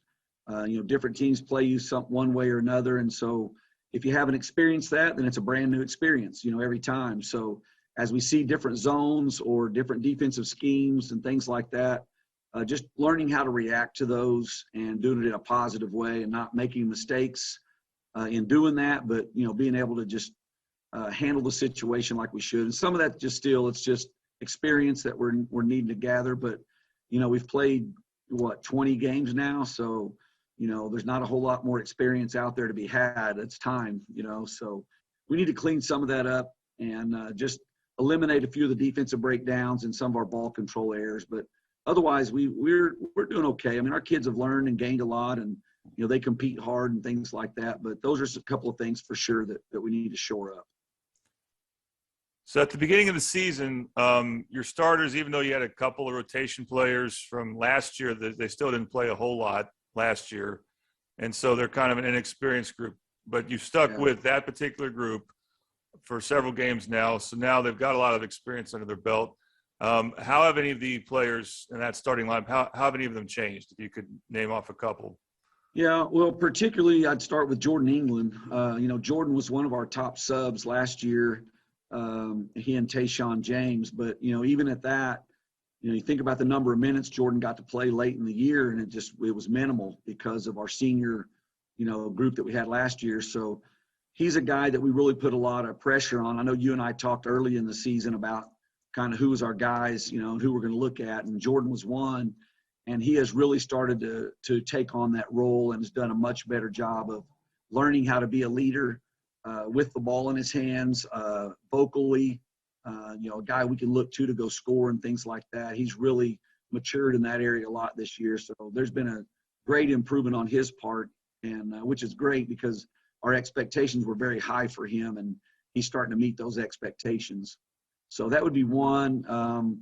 The sophomore guys we've got, Mont and Hopkins, and even, coming off the bench, we've got Russell and Novotny and Baker and Reynolds. Those guys come in as sophomores. They've been up and down, which is very typical for sophomore kids, but they've shown some progress for sure, and some great improvement there. So, those are things you look at as a coach, and you hope they get to where they need to be. When we jump into the postseason here coming up pretty soon.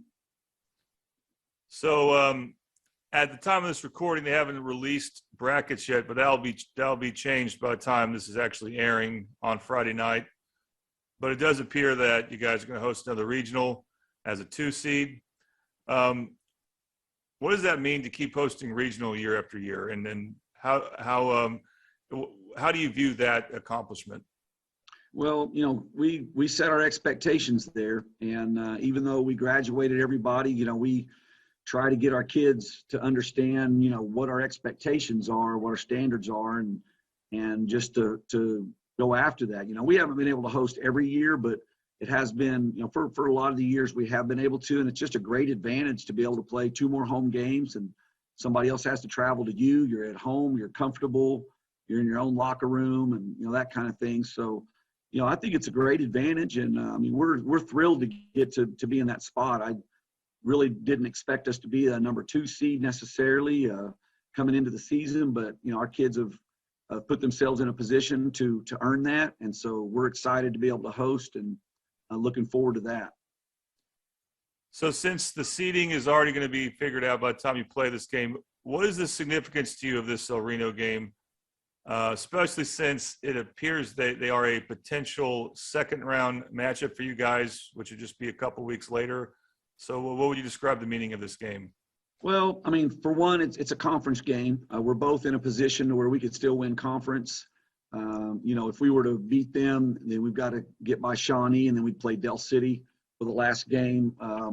If El Reno beats us, then they're in a position to possibly tie or win the conference as well. So, that part of it, that's one aspect of it. As far as how it relates to the postseason, I mean, we could see each other 2 weeks later, possibly in a regional final. We're gonna go. We don't have a lot of secrets.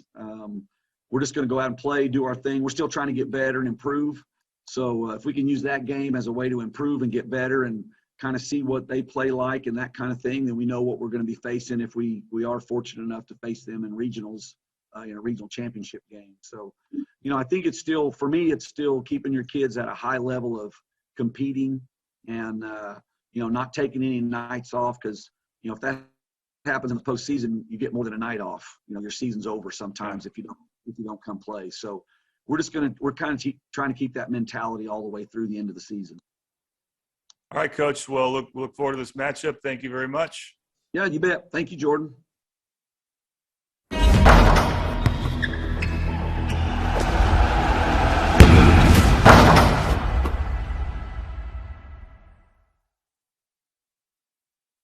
For 60 years, Hudeberg Auto Group has serviced all makes and models. Hudeberg has combined hundreds of years of experience to better serve you. Hudeberg Auto Group uses the latest in technology and utmost customer care to get your vehicle back on the road safely and cost efficiently. And that tickles. Hudeberg Auto Group. You can count on Hudeberg. We'll give you more. You can count on Hudeberg. We'll give you more. At F&B Community Bank, our team's #1 goal is serving our customers. From our low auto rates starting at 2.99% APR. To our free small business checking account, you can score big at FNB. You can even earn cash back when using your FNB debit card. So there's no need to play hardball. Because at F&B, you're the real MVP. Let our team serve you. Coast Technology Group is your full IT managed service provider, utilizing simple, reliable technology for your home and business. Remote monitoring and management, network infrastructure, and cybersecurity, all with 24/7, 365-day live support. When you partner with CTG, you get the 150 years combined experience of our experts, helping your business grow while keeping your systems secure. Why do you move? To be stronger, healthier, happier? At Ortho Central, what moves you moves us. Visit our Saturday Injury Clinic or call 405-360-6764. Ortho Central. It's in our bones to take care of yours. Here's our target. We're shooting azimuth and head out.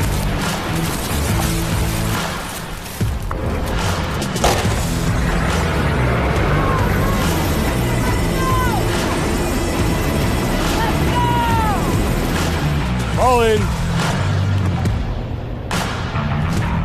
Great drill weekend, everyone. See y'all again next month. In the Oklahoma Army National Guard, you don't have to choose between civilian and military lifestyle.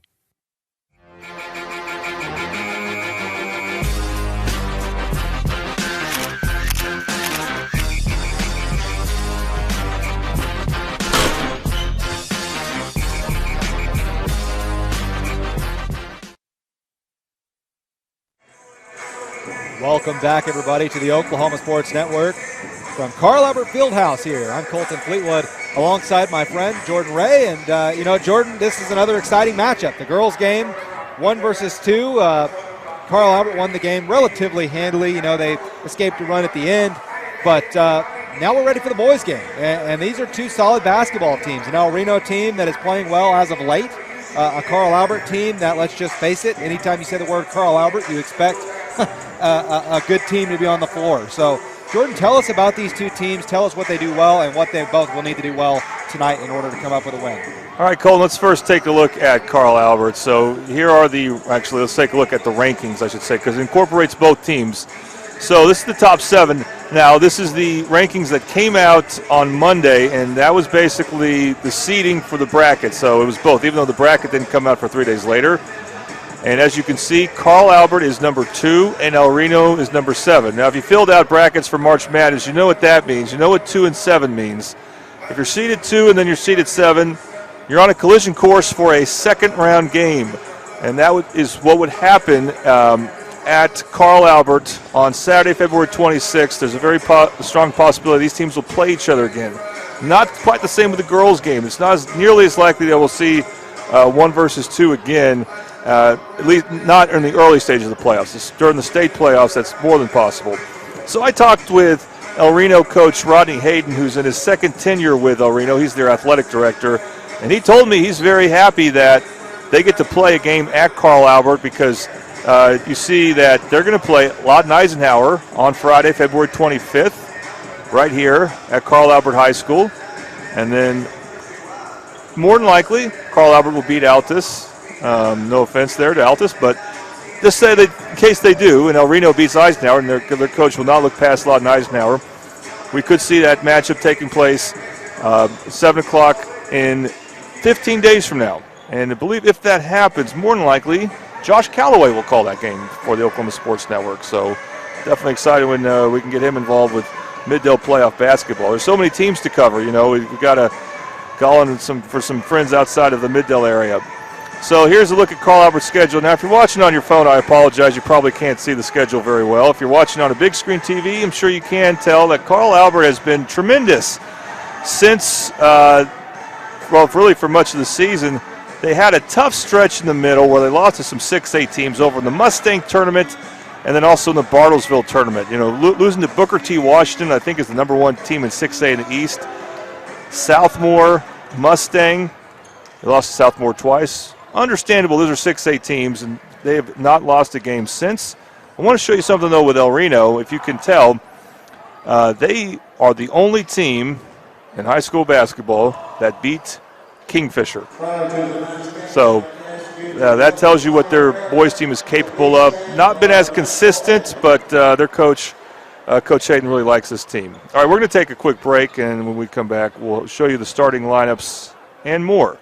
You are watching Mid-Dell basketball on the Oklahoma Sports Network.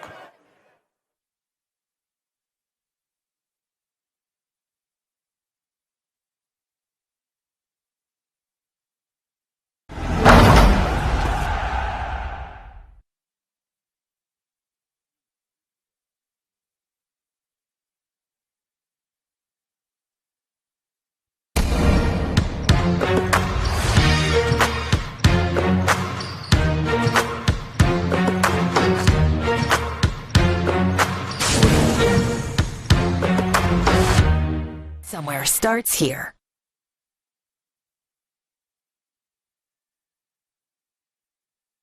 Here's our target. We'll shoot an azimuth and head out.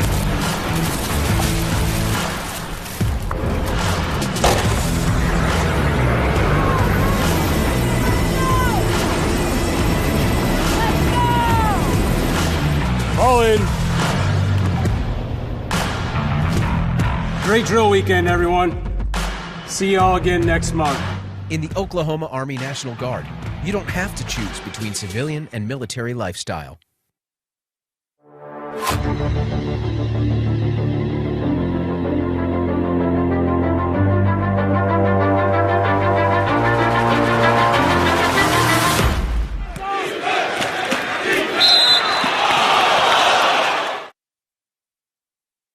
For 60 years, Hudeberg Auto Group has serviced all makes and models. Hudeberg has combined hundreds of years of experience to better serve you. Hudeberg Auto Group uses the latest in technology and utmost customer care to get your vehicle back on the road safely and cost efficiently. And that tickles. Hudeberg Auto Group. You can count on Hudeberg. We'll give you more. You can count on Hudeberg. We'll give you more.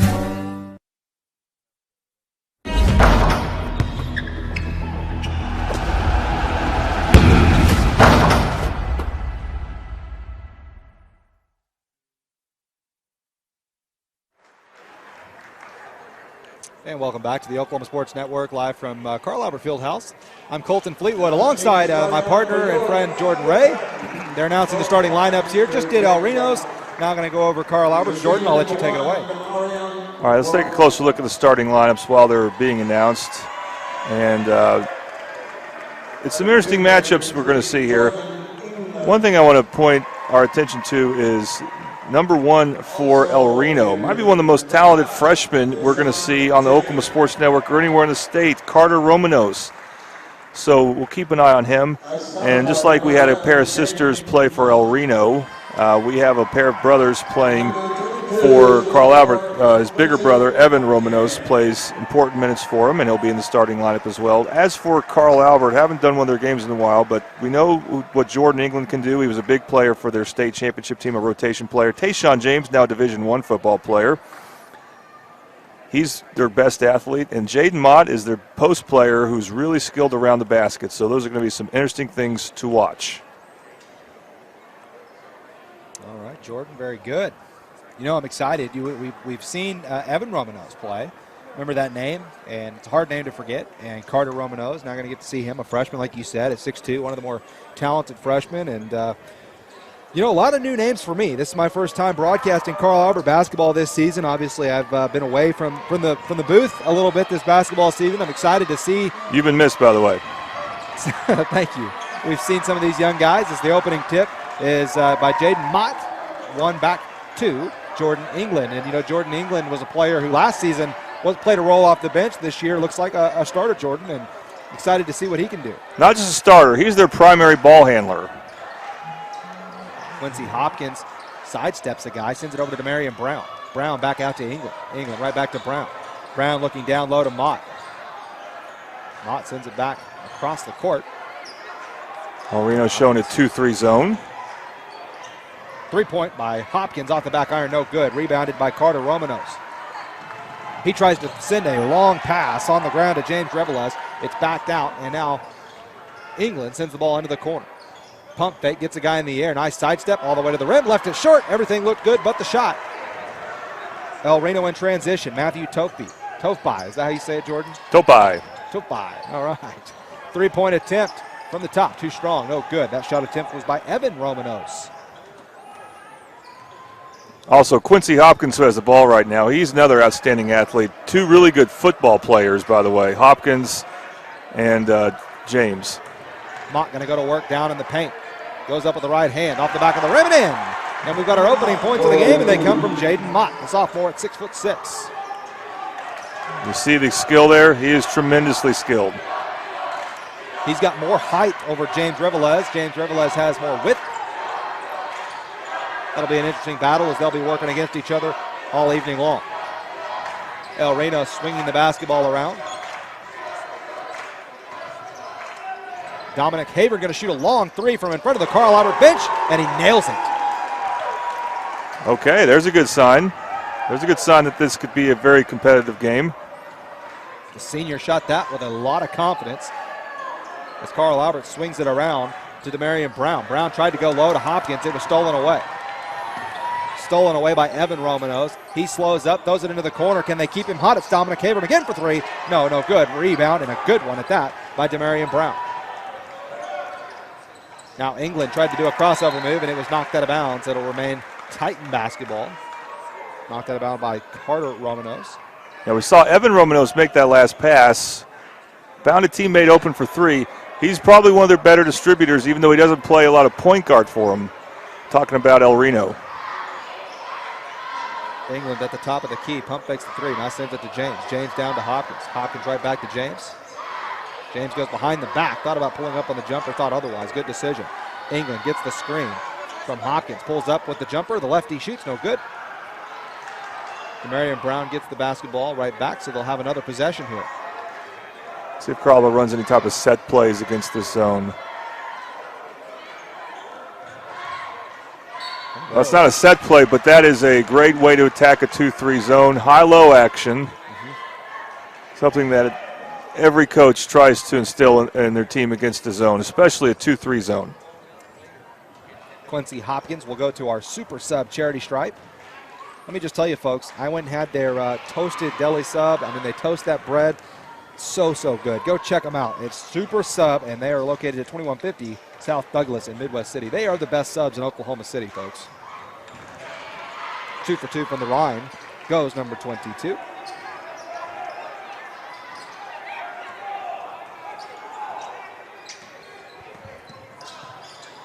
Haven loses the basketball and it goes out of bounds. It'll be Titan basketball now. So the interesting matchup here is the speed of Carl Albert and their man defense against on one end, and on the other end, El Reno's zone defense. At some point, you would think a Coach Price-led team will be very comfortable against a 2-3 zone. We'll see at what point will the Tides start to be comfortable. I'll tell you this, you would not zone last year's Carl Albert team very much. They were incredible against the zone. Jordan England at the top. Almost a steal from El Reno. Carl Albert was lucky to save that possession. Good pass underneath to Quincy Hopkins, and he's not able to finish. It spun around the rim, no good. Rebounded by El Reno. They want to work fast up the floor. Good pass down low. Revelez goes to work using his big frame, scores, and count the basket. He'll go to the line to try to transport this into a three-point play. Well, I said Evan Romanos is a good distributor, and he backed me up there. It's a great dump off to Revelez. First free shot is good as he blows a kiss at the Carl Albert student section. Ooh, the battle lines have been drawn here. The girls' game set the tone. Oh, yeah. Brown sends it over to Hopkins. Hopkins right back over to Mott. Mott now thought about attacking, lost the handle of it. Revelez comes up with it. Yeah, Mott needs to be aware of spacing. The spacing was not in his favor there on that drive. Haven, good ball movement. Tried to pass it out. I said good ball movement. It was batted away. Tayshawn James sends the ball over to Demarion Brown. Brown going to attack. Ball stripped away. Corralled by El Reno. Now a long pass up forward to the freshman Carter Romanos. He goes to the basket, goes up and left, missed the bunny. Wow. Carl Albert caught a break. Jordan England now tries to attack. Almost lost the basketball, able to maintain possession, gets it to James. James backs out. 3 minutes left here in the opening quarter. 6-4 our score, El Reno on top. And the Indians have gone with a man defense. Nice post entry pass. Yes, very good pass, and again, just a miss at the rim. That one by James. You know, this game's starting similar to how the girls' game kind of started at the beginning of the game. Both teams struggling from the field. Good ball movement and a good look underneath. Tried to go with a fancy behind the back layup. No good. Romanos pulls up at the free throw line. He just had a gift handed to him and pulled up and shot it and puts it in. 8-4, a good start for El Reno as there's a timeout called. It's a 30-second timeout. Jordan, what are you seeing? Well, I think El Reno, since they switched to a man, has been able to get some transition opportunities, and that was kind of like a secondary transition score where there was an offensive rebound. So I was mentioning, Romanos, Carter Romanos, he can line it up. He's been averaging about 15 to 20 points a game the last several games for El Reno. He missed the layup earlier, so it'll be good for his confidence to get that elbow shot in for the Indians. As for Carl Albert, they were getting good looks against the zone. They got a couple good looks against the man defense, but just not making them. They had Tayshawn James, Mott. They missed some points around the basket, so I think it's just a matter of settling down. Once they get some confidence going, I think you'll see more good finishes around the basket. Again, this Carl Albert team has been hot lately since their last tournament. Actually, they won their last tournament. It was here. They beat Norman in the championship game of the Titan Classic. El Reno back in the 2-3 zone. Well, the freshman has checked into the game for El Reno. It's number 24, Devin Trey Davis. Yeah, he'll give them some size. Very lean but long frame. El Reno wanted to travel. Now we'll get a foul. Good job by Mott. Initially, bringing the ball down low actually helped him avoid a jump ball. And then again, he didn't really have the space to do much, but he still went up strong and was able to draw the foul. Don't think Coach Hayden liked that call. No, he didn't. Not at all. I think he wanted to travel beforehand as that first free shot goes down for Mott. Keep in mind this first quarter and this trip to the free throw line here by Mott is brought to you by Super Subs. Super Subs is located at 2150 South Douglas, Midwest City. And Jordan, you really like that famous Philly cheesesteak, and you can't go wrong with it, folks. It is delicious. You know, I'm kind of a Philly cheesesteak snob, as you would say, and this one lives up. It is great. Go see them. They're now open on Saturdays, too, 11 to 3. So check them out as this ball game is now 8 to 6. Mott went 2 for 2 from the Super Sub line. Yeah, I got to say real quick, ever since the Eagles made Jalen Hurts their starting quarterback, I've been eating a lot of Philly subs. Because who knows how long that will last. I'm a Cowboys fan, so I hope it continues. Oh, that's so mean, but maybe fair. Haver down low to Revelez. Revelez going to go to work. He draws a double team, and he just threw one up desperately, and then a bad pass as Jordan England was not looking. He was going up the floor. Tayshaun James tried to throw a leading pass. Look at him get the ball back, though. That was a great steal. England goes up, lost the ball. It was stripped off his own leg, now out of bounds. It goes off of Carl Albert, El Reno basketball. You know, the Noble coach, former Midwest City coach Dwayne Bradley says, hey, if you make a mistake, go make up for it. That's what James did. He made a turnover, and then he immediately stole it right back. Unfortunately, Carl Albert turned the ball over again, so their offense has just been slowly developing right now.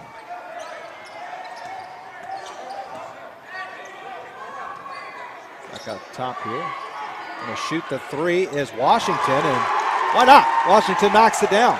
See, I don't know if Carl Albert needed to double team that. I think it would have been better to let Mott handle his guy one-on-one there. Under a minute to go. It's a 5-point game.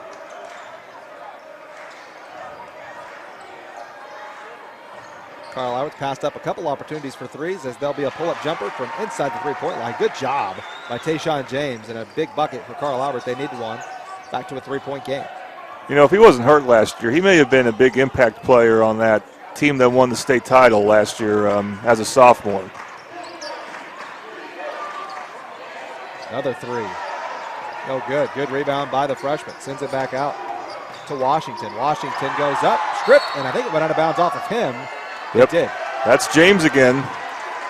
The official under the basket wasn't sure, had to ask for help. Even when Tayshaun James gets beat off the dribble, he has the quick hands to force something there.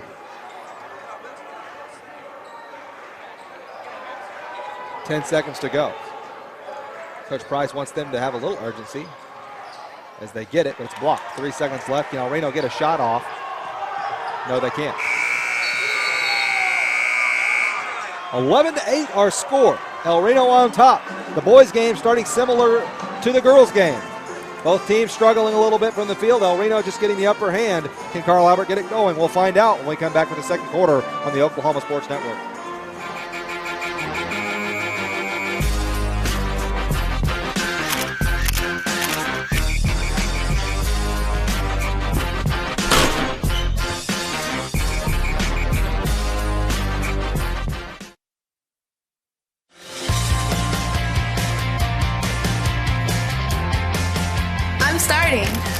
Moving in. All right, everybody get in real quick. You just hold it like this, and you don't need to flash. Learning with VR. Finals, baby. You know I got this. I got an A. Nailed it. We did it! Rose State College. Going somewhere starts here.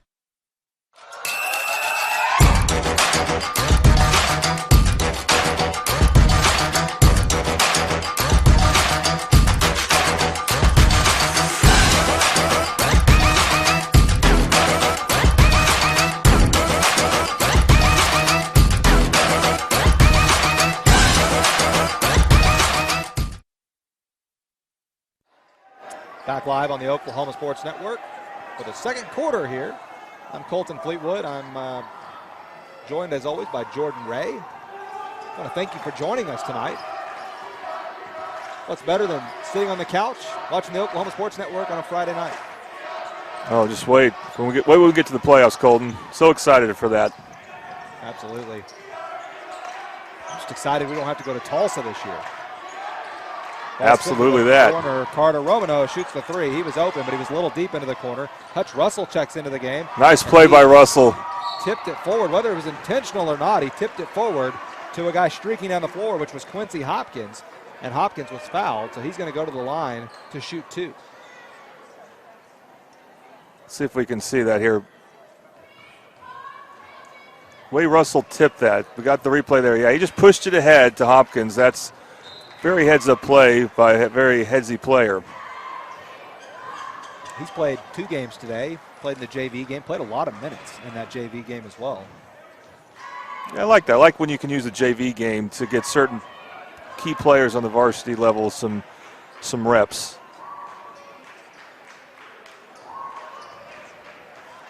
Hutch is one of those players that if he's on your team, you just get the feeling that you love him. But if he's not on your team, you don't like him. You know, he's an energetic player. Those are the kind of players I think every team needs. Nice pass.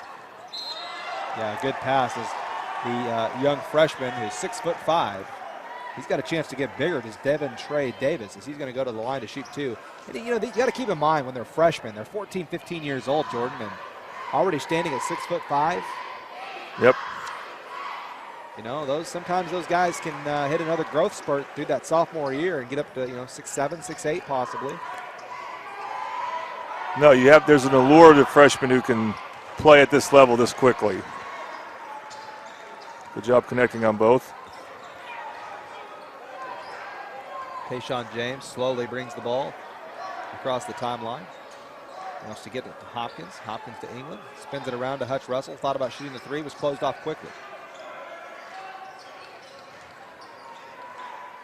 Ooh, great ball move. England going to shoot a three from the right wing. No good. Rebounded by James. He went way up there to get it, and he went up and had to go through 2 defenders to score and cuts it back to 2, 11-13. You know, he's been the best player for Carl Albert, and he's been making plays just on his sheer athleticism alone. A strong basketball player, strong with the ball in his hands. Now playing great defense, closing off any separation as there's going to be a three-point attempt. No good. Good rebound there by Mott. Mott sends it up to Russell. Russell right up to half court and step back.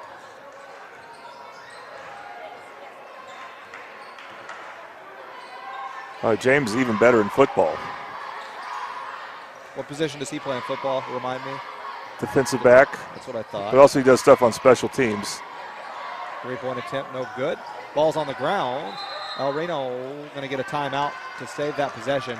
You just got the feeling there from Coach Hayden that they were in a little bit of trouble, so he bails them out with a timeout. 5:59 left. It's a 30-second timeout, yes? Yes. So we'll keep it here. 2-point game. It's been a little ugly so far. Both these teams have, struggled in their own ways, but both teams playing pretty strong defensively too. Yeah. So one of the interesting things to look at, I talked about the distribution ability of Evan Romanos. He actually played quarterback some for El Reno, and now we're going to see, I believe, Reed DeQuazy come in, or at some point he's going to come in for Carl Albert. Ryan Reynolds is definitely checking in. Yeah, DeQuazy's in the game. So yes, DeQuazy's in at number 20. He's actually been playing really well for Carl Albert on the basketball floor. DeQuazy's a nice quarterback as well.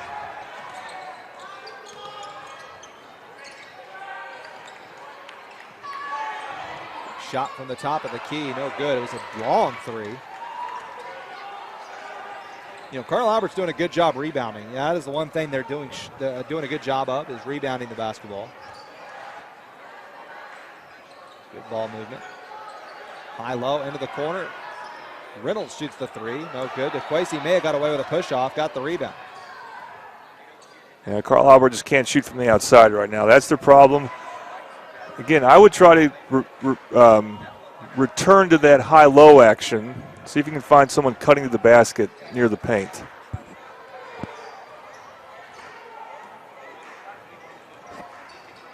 England going to pull up at the free throw line, shoot the jumper off the back iron, no good. And two El Reno players kind of played hot potato with it, and it goes out of bounds. Yeah, I think DeQuasi has something to do with that too. You know, it's just El Reno keeps giving Carl Albert opportunities as well. I say that, they just turned it over. Well, Carl Albert gave El Reno one. There was no spacing there for that pass play. Jordan England should not have, I don't think he should have attempted that. He's very much Carl Albert's basketball quarterback too, so it's important he makes those right decisions. Man, making El Reno have to earn it up the floor. They were able to get it up the floor. And again, Carl Albert doing a good job rebounding. Now they're going to have a chance in transition. Jordan England all the way, left hand. Very nice take from England. Able to tie this basketball game up in 13 with 4.5 minutes left in the half. That's an example of a left-handed player determined to finish with his left hand, and why not? Because he figured it out and got a good shot there. Good defense by Ryan Reynolds. Oh, what a drive by DeQuasi. Carl Albert in the lead, their first lead since it was 2-0 in the ball game.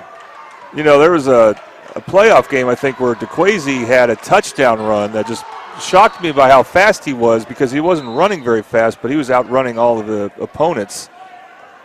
In fact, that may have been against El Reno. I think these teams played in football in the playoffs, but it was close to that game either way. Deceiving speed. Yeah, deceiving with the basketball, because he's not really a guard, but he made a guard play there. A good take there by the youngster, Devin Trey Davis. Ties the game back up. Looks like we're in for a close one here, as any early indications would tell you. And one thing about Coach Price, he plays deep. As Hutch Russell going to shoot a three. That one's way off. Yeah, you're right. They do play deep. That's even though they're without Mason Novotny right now. Nice pump fake. Good pump fake. Good rebound there by Reveles, and he scores. Reveles, he is a load. He's a big body. Only 6'3", but yeah, you're right. It's just his width.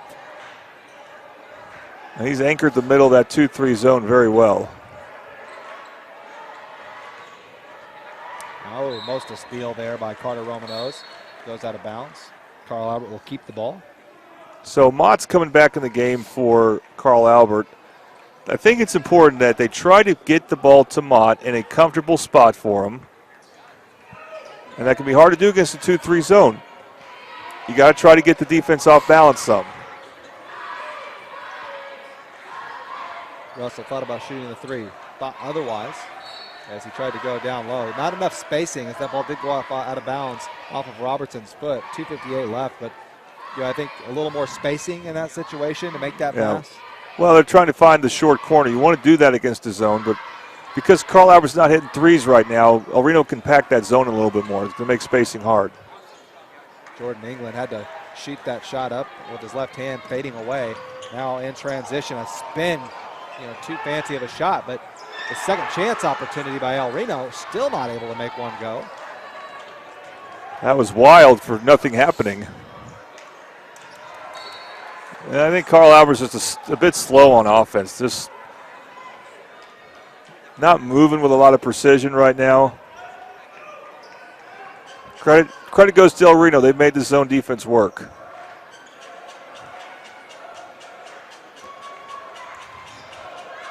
Russell gets it over to England. England down low. And a foul. Going to be a pushing foul on Reveles. That's a break for El Reno maybe. Because Hopkins was wide open in the basket. He was going to receive a pass. But it's only the fourth team foul on El Reno, so Carl Albert's going to have to throw it in. When you have trouble scoring, these baseline out-of-bounds plays are important. Try to get a good shot off of that, which they're not going to do. They're just going to slow it down. Russell with it, 2:08 left. England looking over to Coach Price, getting the play. Over to the left wing, right back to England. Russell going to shoot the three from the left corner out the back iron. No good. England just kind of grazes his way down there, and it falls right in his lap. Now pulls up, shoots the jumper from the corner. Good. Ties it back up at 17. Great instincts there by England.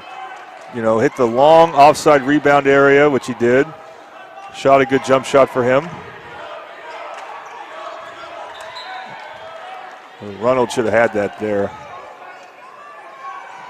One thing Carl Albert's not been able to do much of is score in transition. Even when they get defensive rebounds and get a couple steals, they've not been able to turn that into fast break opportunities. Maybe they'll do so here. Yep. Yeah, right as you said it, here comes a fast break opportunity. It was cut off, though, nicely by El Reno. Good job there from Evan Romanos. Hopkins, who's only a sophomore, had the right idea. He did a pivot move there, but he probably at that point needs to pick up the ball and go up strong with two hands. He's close enough to the basket to do that. Minute 26 left in the half. Tied at 17. I don't think either coach is thrilled with the way their teams have played, though. Got a lot of adjustments to make at the half. This last minute 26 could be important, though, as Hopkins will try to go to work. Finally has to give it up to Russell. And now a turnover. But England able to get on the ground. Good job by Mott there. Tied up.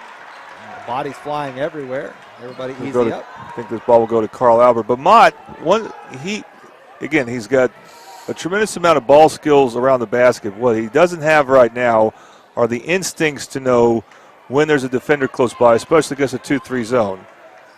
He's put the ball on the floor a couple times and gotten in trouble.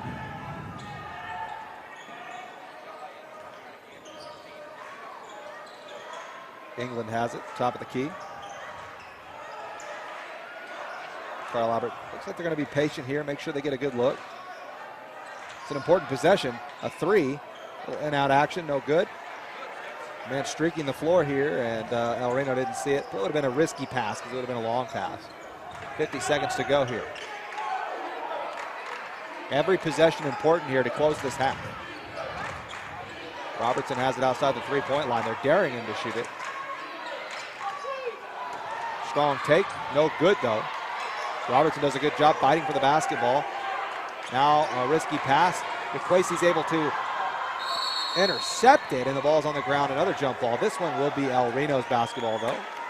Last one went to Carl Albert. Yeah, the quarterback did a good job playing the passing lane there. Yeah. But he tripped. It fell, otherwise it could have been another transition opportunity.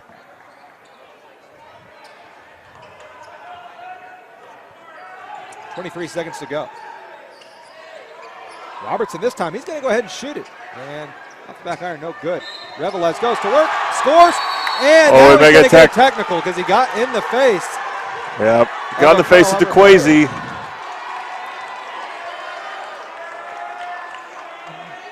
That's rough because it's going to be 2 free throws in addition for Carl Albert. So he made a great play. But he immediately got in the face of DeQuacy. I mean, he showed how strong he was on that move. He got great position. I don't know if he did it on purpose, though. I'm talking about after the basket. It may have just been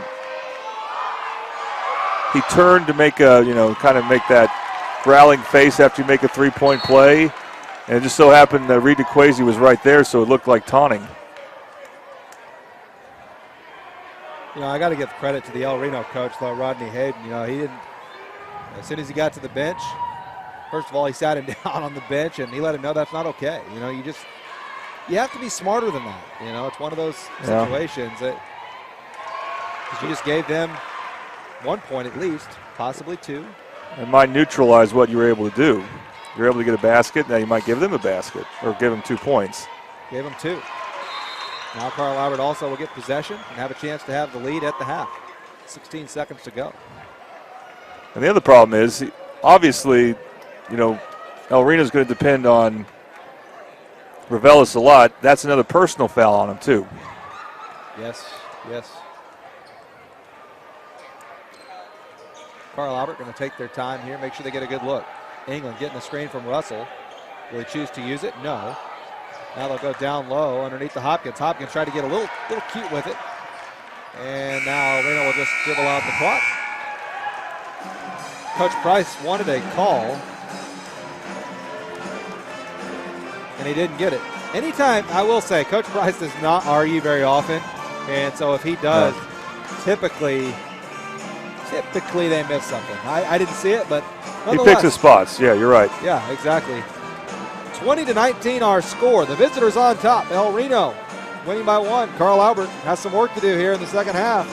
We'll take a quick break, Jordan. When we come back, we'll have some stuff to talk about the first half and also what's to come in the second half. Stay with us on the Oklahoma Sports Network.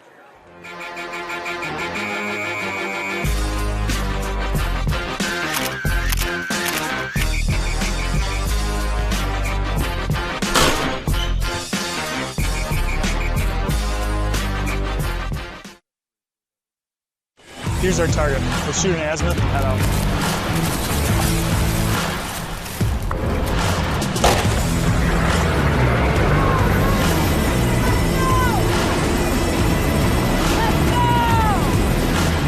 All in. Great drill weekend, everyone. See y'all again next month. Why do you move? To be stronger, healthier, happier? At Ortho Central, what moves you moves us. Visit our Saturday injury clinic or call 405-360-6764. Ortho Central. It's in our bones to take care of yours.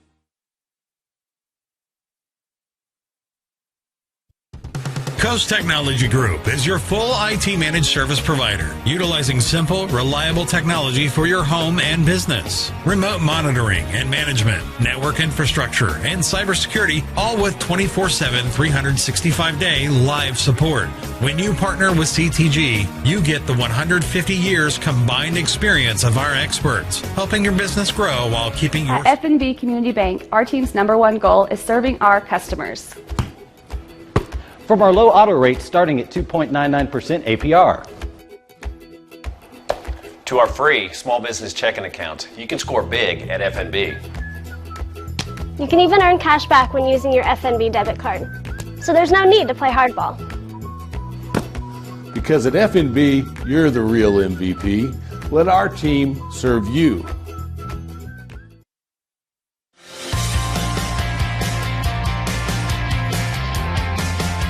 Starting. Moving in. All right, everybody get in real quick. You just hold it like this, and you don't need to flash. Learning with VR. Finals, baby. You know I got this. I got an A. Nailed it. We did it! Rose State College. Going somewhere starts here. For 60 years, Hudeberg Auto Group has serviced all makes and models. Hudeberg has combined hundreds of years of experience to better serve you. Hudeberg Auto Group uses the latest in technology and utmost customer care to get your vehicle back on the road safely and cost efficiently. And that tickles. Hudeberg Auto Group. You can count on Hudeberg. We'll give you more. You can count on Hudeberg. We'll give you more.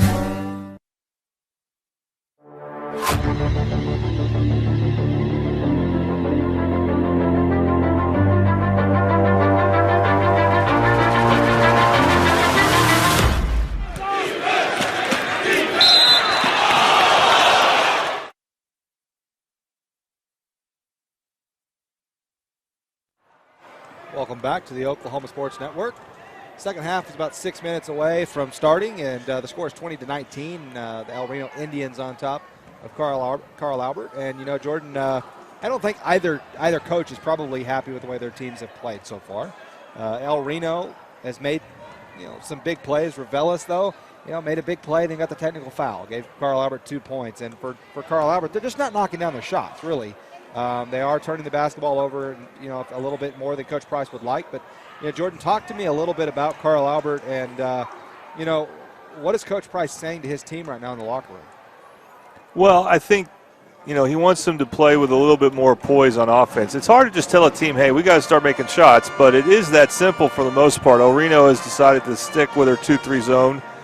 And so what Carl Albert's not been able to do, they haven't been able to play the type of suffocating defense they would like to that would lead to transition opportunities. So they've had very few point-in-the-paint opportunities that would come easy to them. And then they're passing against the zone. It could be crisper. It could be quicker. Again, I made this comment early in the first half, but last year's Carl Albert team, which is a high standard to live up to, Colt, you saw them play. You know how good they were. Yeah. They would tear zones apart a lot of games. And coaches wouldn't stay in them for very long because they were so used to each other. They knew exactly where everyone was. Their ball movement was quick. It was crisp. There was one good decision after another. And Carl Albert has been able to, in this game with this group, pass the ball around the perimeter enough to get some open threes, but they haven't been able to do much else. And they had a little bit of high-low action going their way in the first quarter, but El Reno started to pack it in a little bit more and kind of take that away. And Carl Albert's kind of gone away from that. So they need to find somebody to generate easy buckets. Also, even though he got a technical for El Reno, James Ravelas, I'm looking for Romanos. Romanos is the guards, the two brothers there. But he has been tremendous, and he is a force for them inside. And actually, it's one of the biggest tests Carl Albert's probably had in a while defending the paint. They'll have a different type of test a week from now against Brandon Garrison. But, so he's kind of caused some matchup problems for him. So they need to figure out that. Even though, they have only given up 20 points to the Indians, still, they have to be a little concerned with Ravelis and how he does. So, and by the way, what makes this game interesting here, it's not 1 versus 2 like it is on the girls' side, but we do want to show you right now that this is 1/4 of the West Side 5A tournament on the boys' side. So the East Side will have their deal going on, mostly for Tulsa area schools. But Carl Albert and El Reno both will be playing not against each other on Friday night, but they'll be the higher-seeded teams, so they could be on a collision course for a rematch on Saturday. And so the El Reno coach, Coach Hayden, is happy that his team is getting these reps at Carl Albert, where they're going to play some very important games. And that's partly because of that seeding, by the way, is based on these rankings here. This is just 1 through 7. We could expand it a bit, but we're going to see some interesting matchups. So Del City is the 1 seed. They're going to host, and we hope to have those games for you on the Oklahoma Sports Network.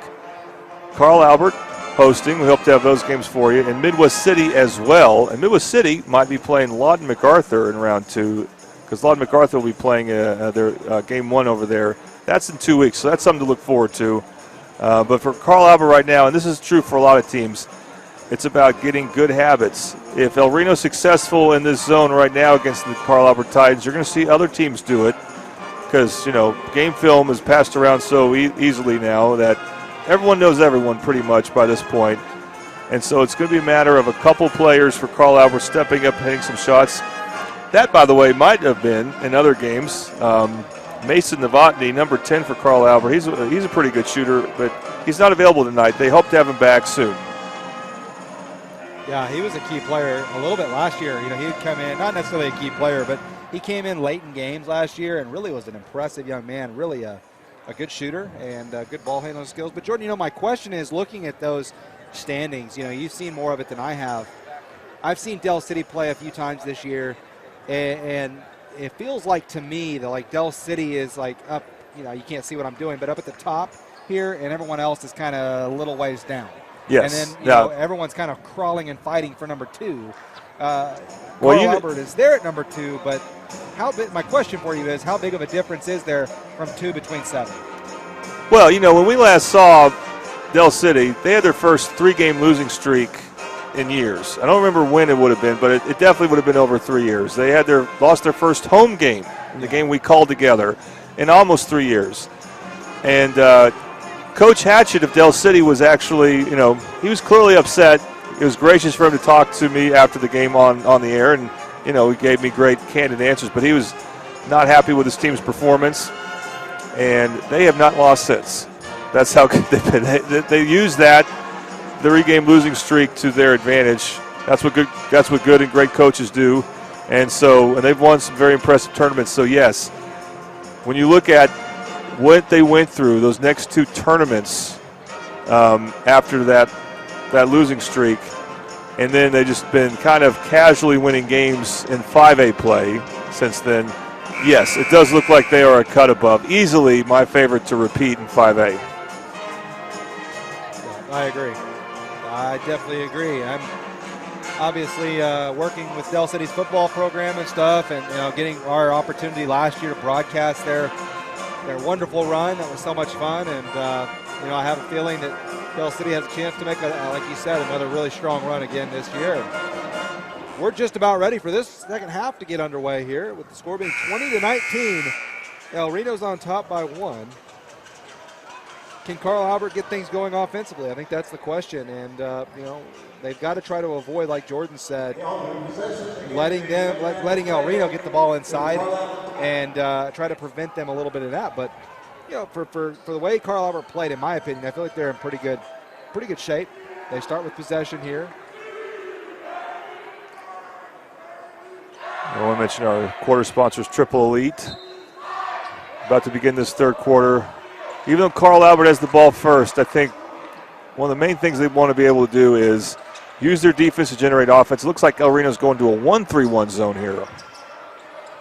England pulls up on the jumper, and he is fouled in doing so he'll head to the line to shoot 2. 8 seconds in.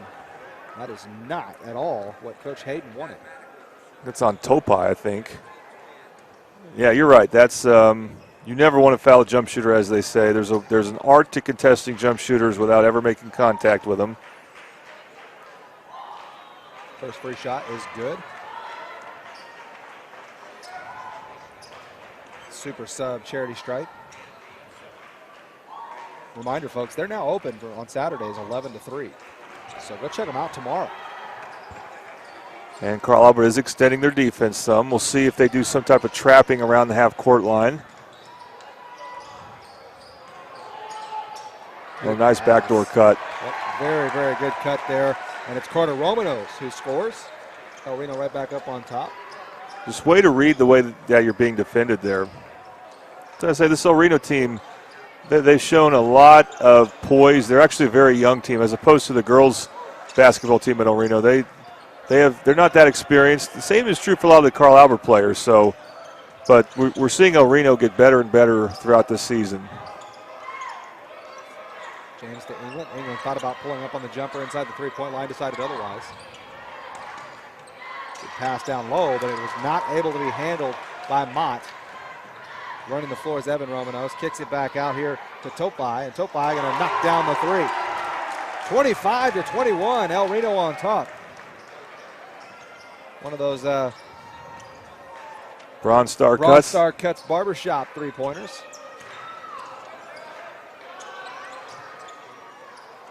Carl Albert tried to answer with 3 of their own. Couldn't do it. Reveles has to kick it out to Topai. Topai sends it to Hayburn. Hayburn to Reveles. Reveles is going to shoot the jumper. Off back iron, no good. Rebounded by England. England almost carried the basketball.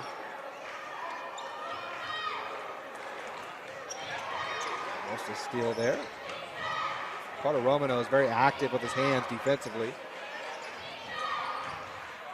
James going to shoot the 3. It was in rhythm, and it's good. A big 3 there from James, and if anybody has played pretty well tonight, it's been Tayshaun James. Yeah, if he can make that shot, that's going to be unbelievable. I think that's the first 3-point shot made by Carl Albert this game. 25-24 our score. Good catch by Topai for 3. And look out for Matthew Topai. He's starting to get a little hot. 28-24.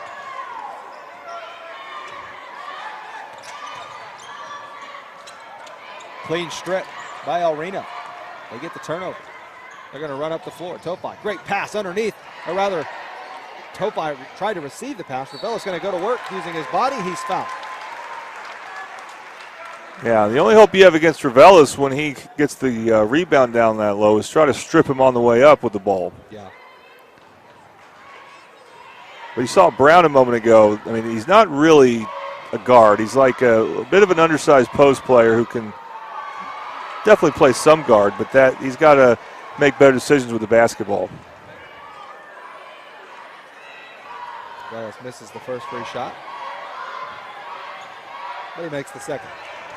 It's a pretty good free throw shooter. Only missed 1 tonight. I believe he's 4 for 5, if I'm not mistaken. Good pass underneath the Brown. Brown goes up, and he's fouled. Who's this foul going to be on? We saw how Brown, he definitely wants to power his way to the basket when he catches it. He's more of a power dribble guy, and he had the lane to do that there. He didn't have to split 2 defenders. So that was actually a good decision he made there. To the line goes Demarion Brown. Banks in the free shot. Right now, Carl Albert needs all the breaks they can get, so he almost broke the backboard, but still.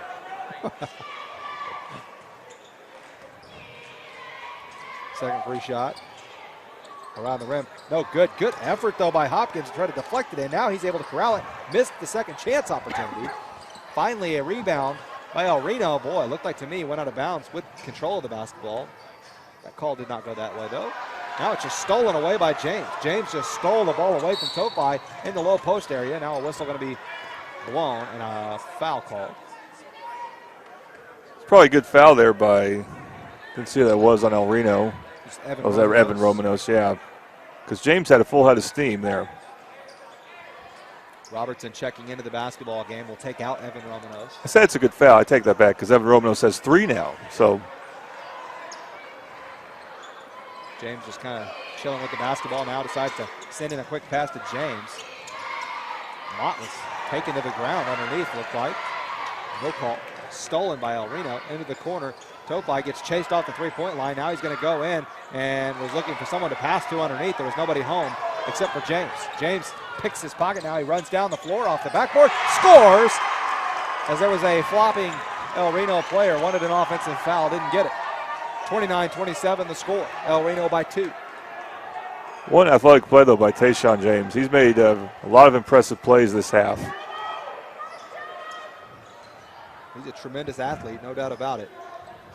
Three-point chance here from Romanos. Carter Romanos with another 3. El Reno starting to hit from downtown, and they're back up by 5. Under 4 to go. 3 threes by El Reno. That's quite the barrage, especially since the Tides aren't going zone, so they're not really sagging off of El Reno. El Reno's just moved the ball real well and hit those shots. Hutch Russell comes in for Demarion Brown.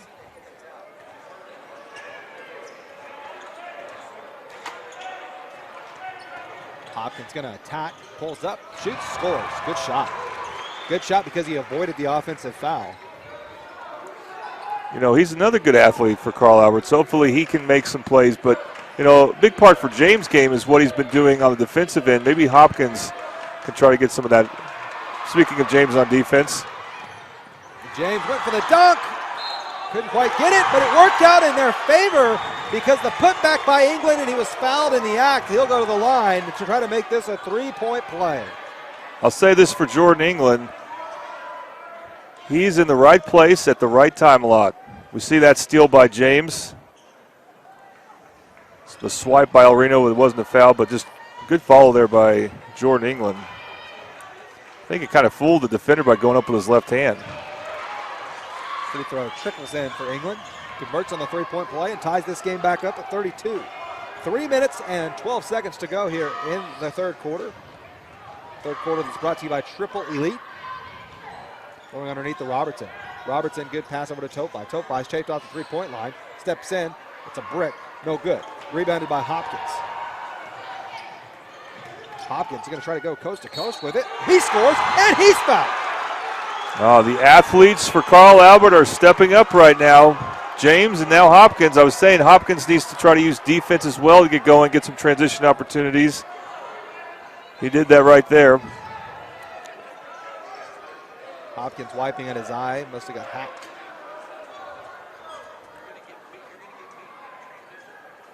You see that Hopkins just did a good job powering his way up amongst 3 El Reno players, but his strength, it's his raw strength. He's another one of those talented football players for Carl Albert. Interesting thing about basketball this year for Carl Albert, they're more dependent on football players than they have been in recent years. Hopkins converts 2 3-point plays for Carl Albert in just the last 40 seconds. They now lead by 3. It's amazing. We've seen a 3-point shooting barrage by El Reno this quarter, but Carl Albert's a team that's ahead, and that's probably why Coach Hayden's calling that timeout. Yep, try to stop the bleeding. It is a full timeout. We'll take one ourselves. 35-32 our lead for Carl Albert. We'll be right back on the Oklahoma Sports Network.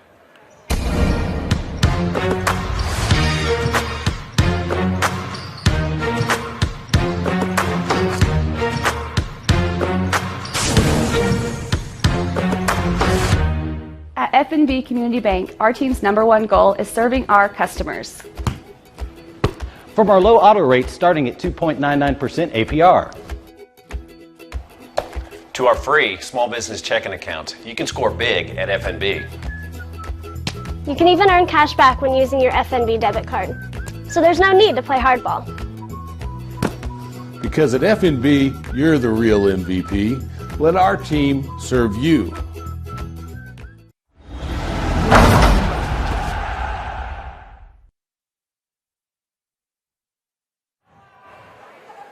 We're back with you for some third quarter action here from Carl Albert Fieldhouse. Colton Fleetwood with you alongside Jordan Ray. Carl Albert, who has trailed throughout a lot of this game, now leads by 3, and it's been thanks to a couple three-point plays, doing it the hard way. Scoring down low, drawing fouls. Yeah, both teams have been scoring this quarter. Well, Carl Albert, they've done kind of what I've talked about, using defense, defensive rebounds or steals to get transition opportunities. Robertson going to work, picked up his dribble, drawing the double team. Ball goes out of bounds, off of Robertson. It's Tayshaun James again. I mean, he is disrupting things on the defensive end. And he's made his contributions on offense too, but I think his defense has been his best attribute this game. Carl Albert here with a chance to make this a 2-possession game. Nice play by James on offense. Hopkins was fouled by Robertson. He didn't think so. But Hopkins immediately held his head like he did get fouled. I don't.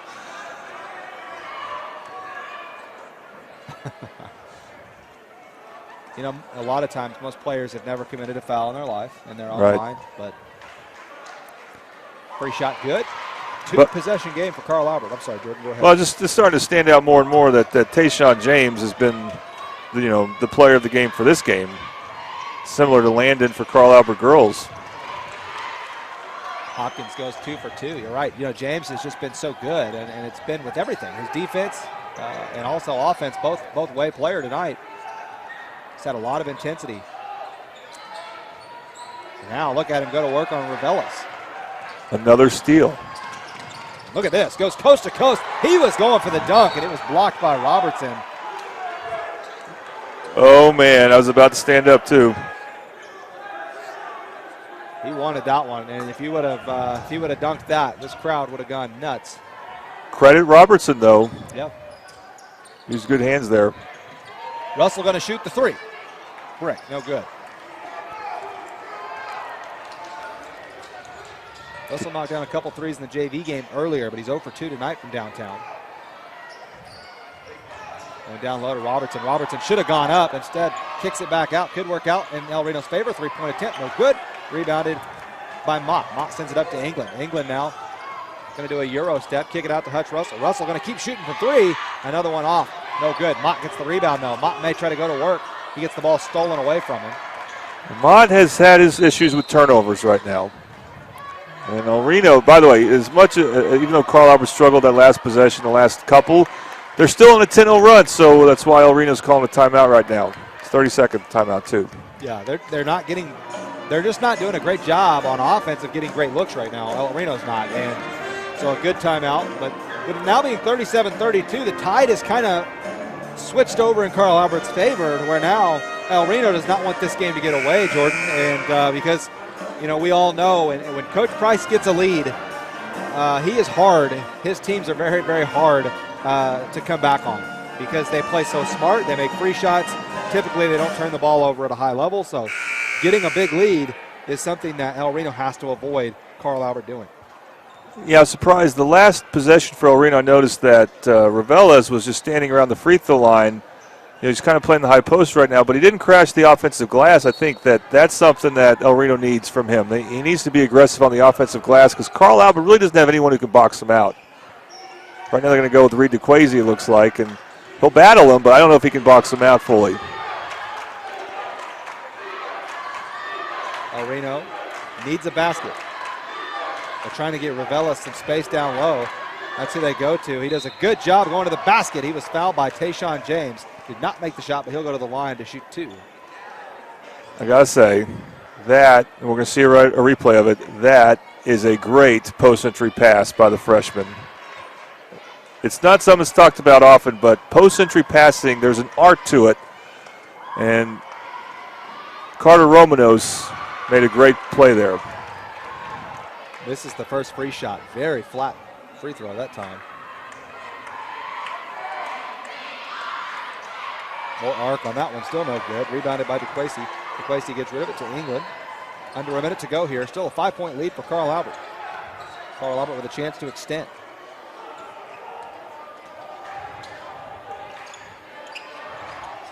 England, top of the key.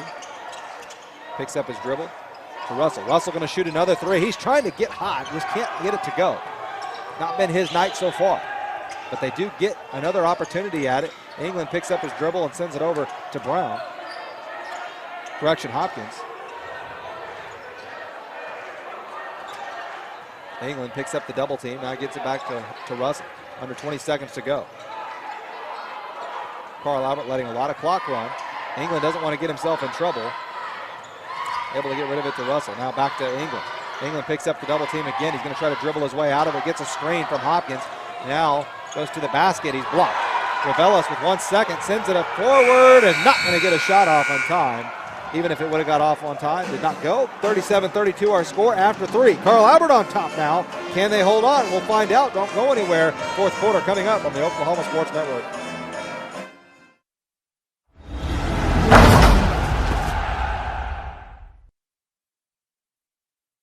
System secure.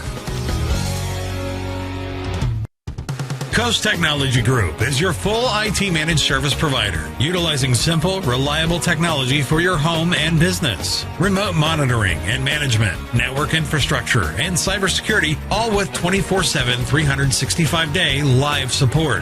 When you partner with CTG, you get the 150 years combined experience of our experts, helping your business grow while keeping your systems secure.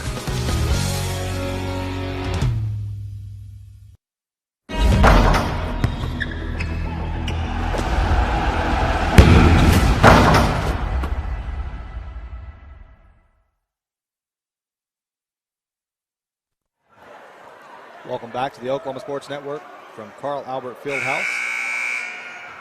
Ready for the fourth quarter here, Jordan, and guess what? This fourth quarter is brought to you by our buddy Ben Nsinga over at Allstate. Ben is your Allstate agent. He loves being a part of the community, too. I mean, Ben knows what life is like here, and he knows how important it is when choosing insurance. He will get to know you personally, and he'll help you find the solutions to meet all of your needs. So make sure you give Ben a call at 405-733-4400. Again, that's Ben Nsinga with Allstate Insurance. This score has been 37-32 for a while, it seems like, even though it was overall a high-scoring third quarter. So we'll see which is the next team that can start to get in an offensive rhythm. A lot of Carl Albert's offense came off turnovers and defensive rebounds. Step back three. I thought it was a travel. And the three goes on the pump fake. It does for Deontay Washington. Coach Price thought that was a travel. I did too. But still a nice shot by the young man.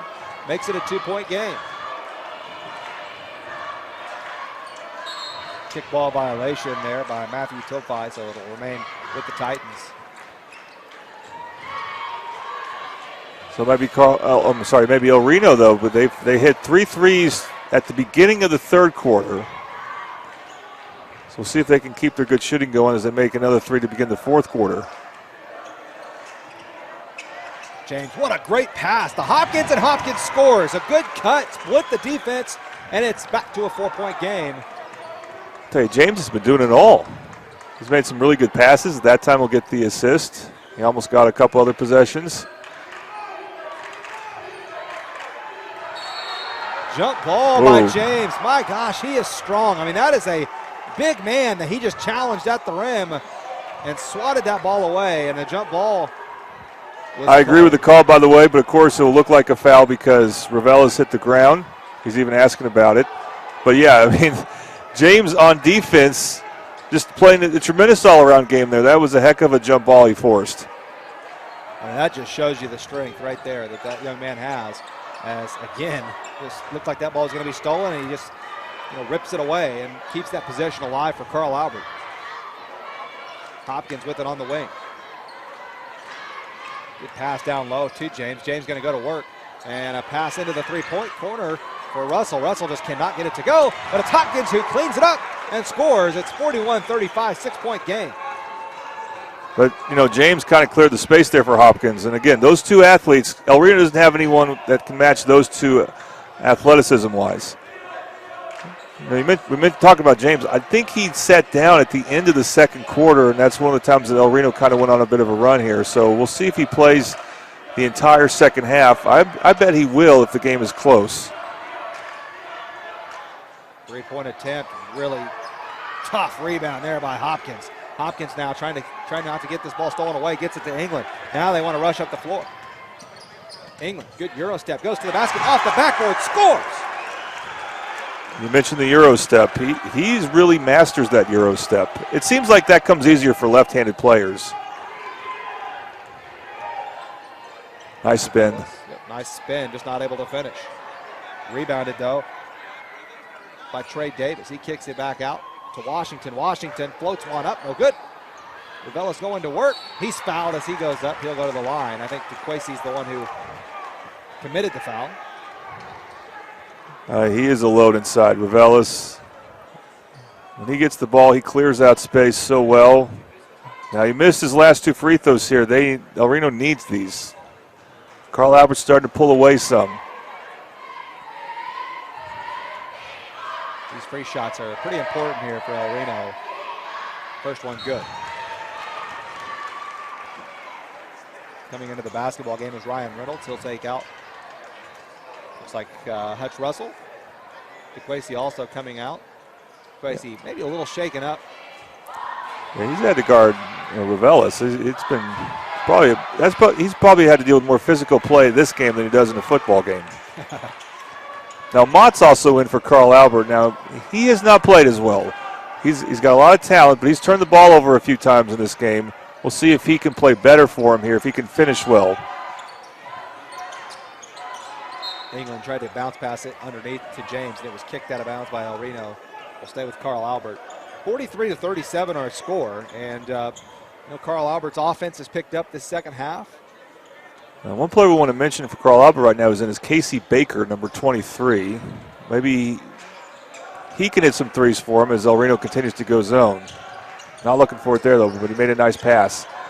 I know you're going to see Mott. Another turnover. Just not showing good instincts here. Now, I've seen him play enough to know that he can do better than that. It hasn't been his night.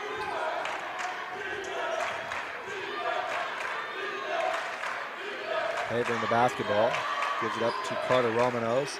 Romanos going to shoot the three from the corner. Left is short, no good. Reynolds the rebound. Gets it to James. James sends it forward to England. England streaking down the floor. That's a charge. Block. Whoa. Now I agree with the complaining El Reno fans and coaches on that one. I thought Havern held his ground and got run over by Jordan England. I thought so too. But foolish of me to try to predict what the refs are going to do.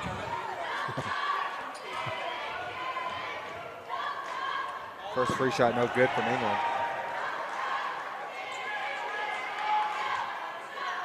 As much as we rave about Tayshaun James, and rightfully so, Jordan England has played a very solid game as well.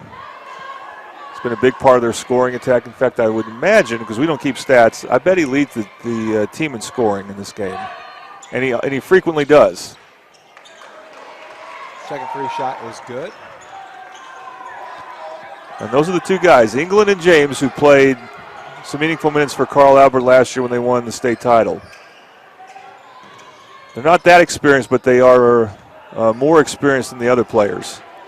Topai going to shoot a three. He just got left alone. He's made a couple, but did not make that one. England able to get the rebound. England's such a smart player. He knows when to attack. He picks and chooses, but he also knows when to slow it down and just set your offense. That's what Carl Albert just did there as England was chased off the three-point line. Mott, great rebound, going to work with the left hand.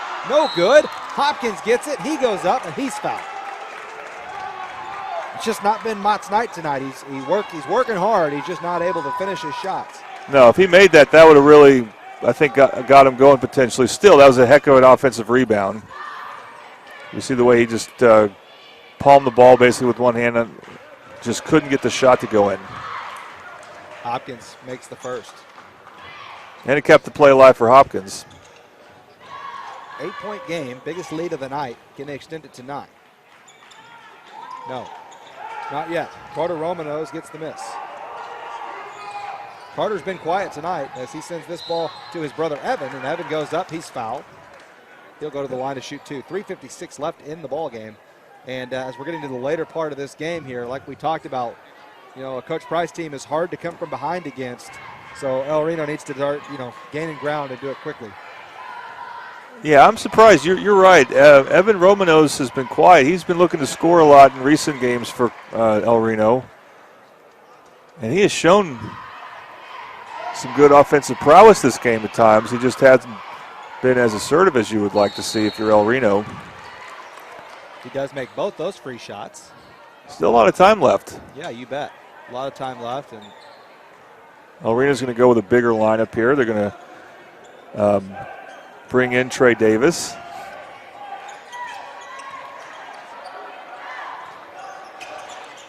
Reynolds feeds it to James at the line. James goes up. Looked like it might have been tipped as he was going up. And a foul going to be called on Mott. It was a pushing I think foul. he got his feet tangled with the El Reno player there. But it's a good call. James pleading his case about something. Probably thought he was fouled. Then James got there late. That's the biggest mistake he's made this game. He's otherwise been great, but other players like Mott have to communicate that and kind of fill in for him. Got to let your coach talk to the official. Reynolds in trouble. Finally is able to get it to James in the corner. Surprised they're not going for a trap. Finally they do, and it's out of bounds off of Carter Romano. So yeah, they may want to trap some more here. This game's getting really interesting right now, and it's also interesting that Coach Price is sticking with Casey Baker for extended minutes. He's played solid, hasn't made any mistakes. That's the thing about anyone playing on the perimeter. Want to make the right passes. I've been calling him Reynolds. I apologize. That's Casey Baker out there.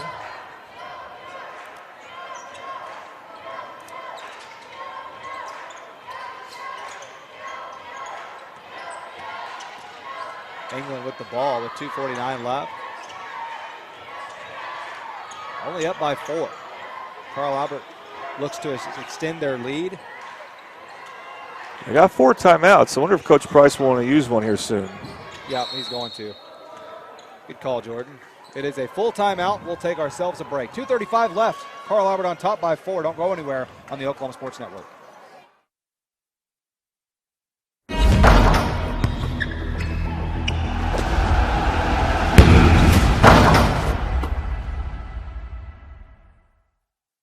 For 60 years, Hudeberg Auto Group has serviced all makes and models. Hudeberg has combined hundreds of years of experience to better serve you. Hudeberg Auto Group uses the latest in technology and utmost customer care to get your vehicle back on the road safely and cost efficiently. And that tickles. Hudeberg Auto Group. You can count on Hudeberg. We'll give you more. You can count on Hudeberg. We'll give you more.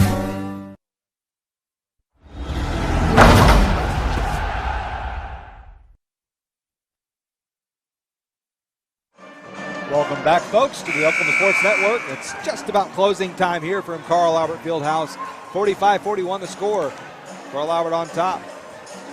I got to say, during the commercial break, we were serenaded with a furious cowbell that's coming back right now. I don't know if anyone can pick it up in our microphones. That is adding some spice to that song. As we talked about during the break, all I could picture was Will Ferrell. Yeah, he set the standard. He's not even technically a musician. Well, not what he's most known for.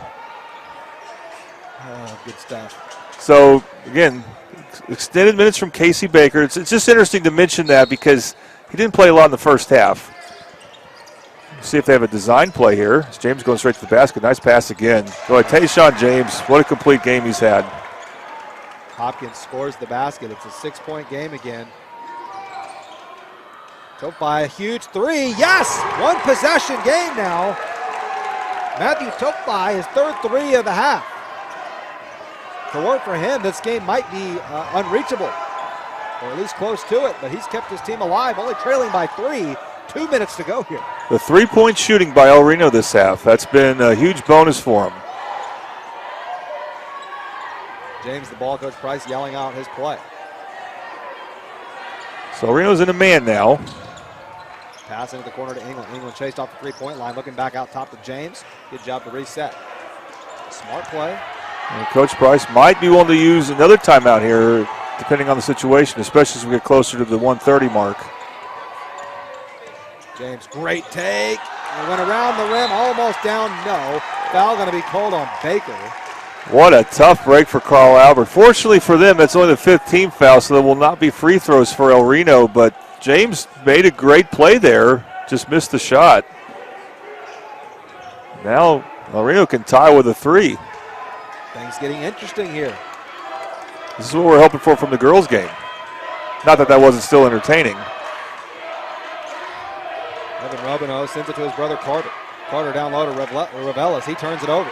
Carl Albert read that perfectly, but Carter read that just the same and stole it, and then goes up and avoids the offensive foul. It's a 1-point game. That's a freshman making a big play for the Indians here. I was going to say Tayshaun James made an impressive defensive play. That's what I was about to say. And then Carter Romanos did him one better there by making an impressive defensive play and then scoring. James out top to Hopkins. Hopkins wants to take it. Now kicks it back out to James. Carl Albert going to run some clock. 50 seconds to go. Draws the double team in a timeout, and maybe a good one from Coach Price. It's a 30-second timeout. We'll keep it here. We've got a tight one. Like Jordan said, we were expecting more of this from the girls' game, but hey, we're getting it from the boys' game, which tells me this might be a preview for how tight the 5A playoffs might be. This is a 2 versus 7 right now. Yep, we're expecting. Now, wild things could happen here, including Lawton Eisenhower. Don't want to underestimate them as they would play El Reno in the first round, but this could be very well a Saturday night matchup in 2 weeks, and it would be a great one. Right now for Coach Price, he's got to be thinking about who does he want shooting free throws, and as there will be a 1-and-1 if they get fouled on the floor. And a 1-and-1 free throw could be very intense. Take it from me. I missed my share. Well, the other thing is, will El Reno, will they start to trap any here? So no change in the lineup for Carl Albert, interestingly enough. And now they're going to have to throw it in on an inbounds play. Will El Reno try to make a steal here? Really, Carl Albert was close to a 5-second call. Finally gets it in to Mott. Mott's in trouble now. And Mott's got to get rid of it. Call no timeout. I think Price was yelling for one. What's the call here? It's a foul. Going to be called on El Reno, and Coach Price was wanting it for a long time. Finally did get it. I got to say, let's look and see here if I can tell who threw it in. I think that was James who threw it in. I don't know why he was wanting to throw it to Mott there. That's an interesting decision. I'll just say that. Mott, not a place where you'd be comfortable with the ball. James had England and Baker both open in the past the half-court line. You can throw it past the half-court line, of course, on an inbounds play from anywhere on the court. So now Mott, who has struggled this game with a front end of a 1-and-1. And he misses. Rivella does a great job boxing out Hopkins. So now El Reno trailing by 1 in possession. Under 40 to go. Evan Romanos and a timeout called. Yeah, I just cannot imagine, Colton, that's what Carl Albert wanted. They wanted Mott to catch the ball in that corner there. And I think Coach Price probably didn't want that timeout. But, again, that's why you got to think very hard about who you have on the floor as far as free throws go.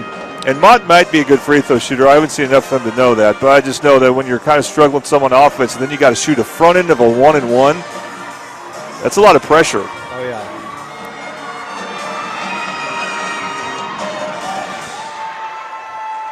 So it was a full timeout. 30 seconds left on it. But, So I'm listening to the PA announcer. Talking about the Del City game Friday, by the way. That's our next broadcast. Yeah. Another great tune-up for the playoffs. So what an interesting decision by Coach Hayden. Who does he go to? I think they're going to try to draw up a play. I'm going to guess they're going to try to draw up a play for James Ravelis. Or you want to get the ball in the hands of your freshman, Carter Romanos. But what a great comeback by El Reno. Carl Albert had control of this game until the last 2 or 3 minutes. Yeah, quietly, though, Jordan, you also might want to watch out for number 4, Matthew Topai. He's hit 3 threes in this half, and a big reason why they're only down by 1. So, a lot to think about for Carl Albert, as Ravelis will be the one to inbound it. Got to watch him crashing the basket as soon as there's an inbound. Mott's Gardner Ravelis needs a box out. There's Ravelis, gives El Reno the lead. 25 seconds left. Carl Albert needs to get up the floor. 20 seconds to go, trailing by 1. Well, Trey Davis was where they went, but Ravelis still got the offensive rebound, and now we have a full timeout by Coach Price.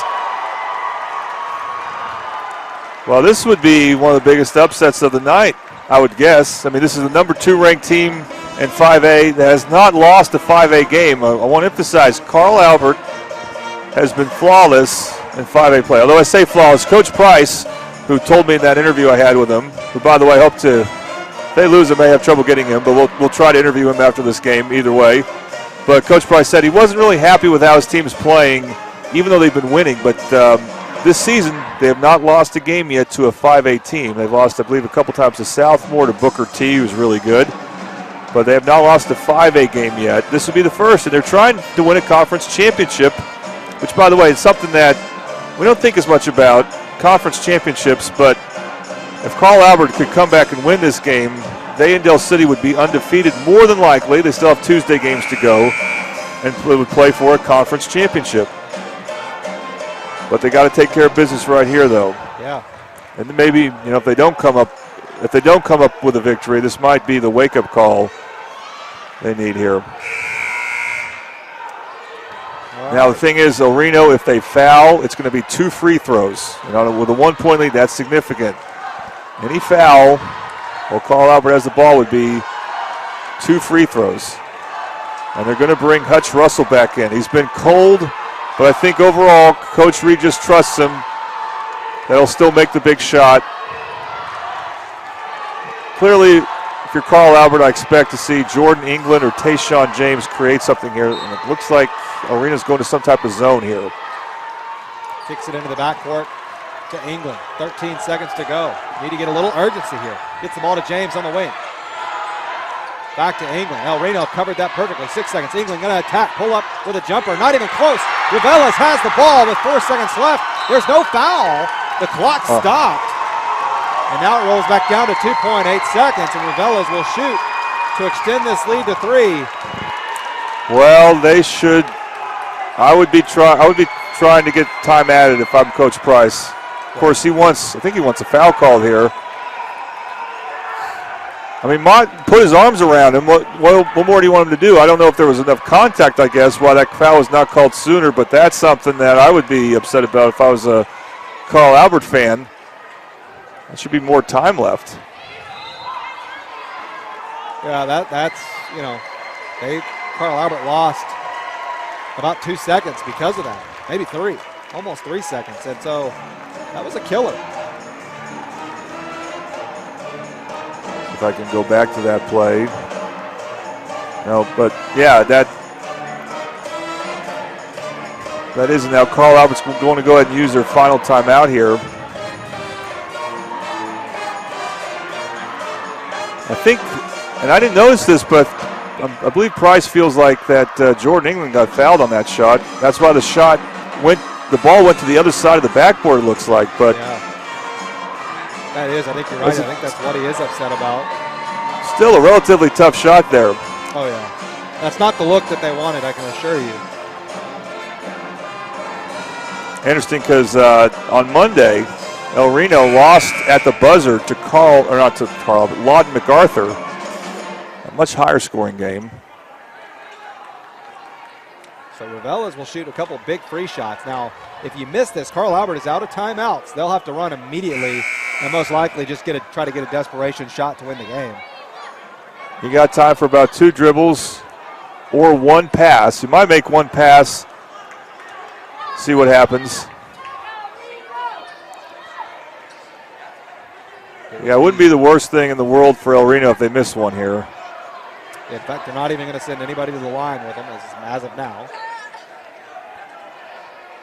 Now Carl Albert's got to be careful. It's Mott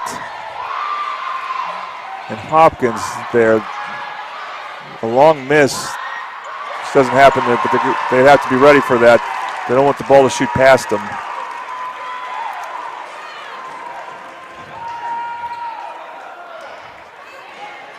Two-point game. Oh, Reno has a timeout. I don't think they'll use it. Nope, they'll miss on purpose. Full court shot. No good. El Reno with a big win tonight. A come-from-behind win, trailing by as many as 8 points. And they came from behind to pick up that big victory. So a huge win for them. Jordan will run down and try to get a word from Coach Price. Man, what a basketball game, you know. El Reno just kept fighting, kept battling. They wouldn't go away. That's impressive. But it's a game that Coach Price is not going to be happy with his team about. His team had a lot of opportunities to close and win this game, and they just couldn't do it.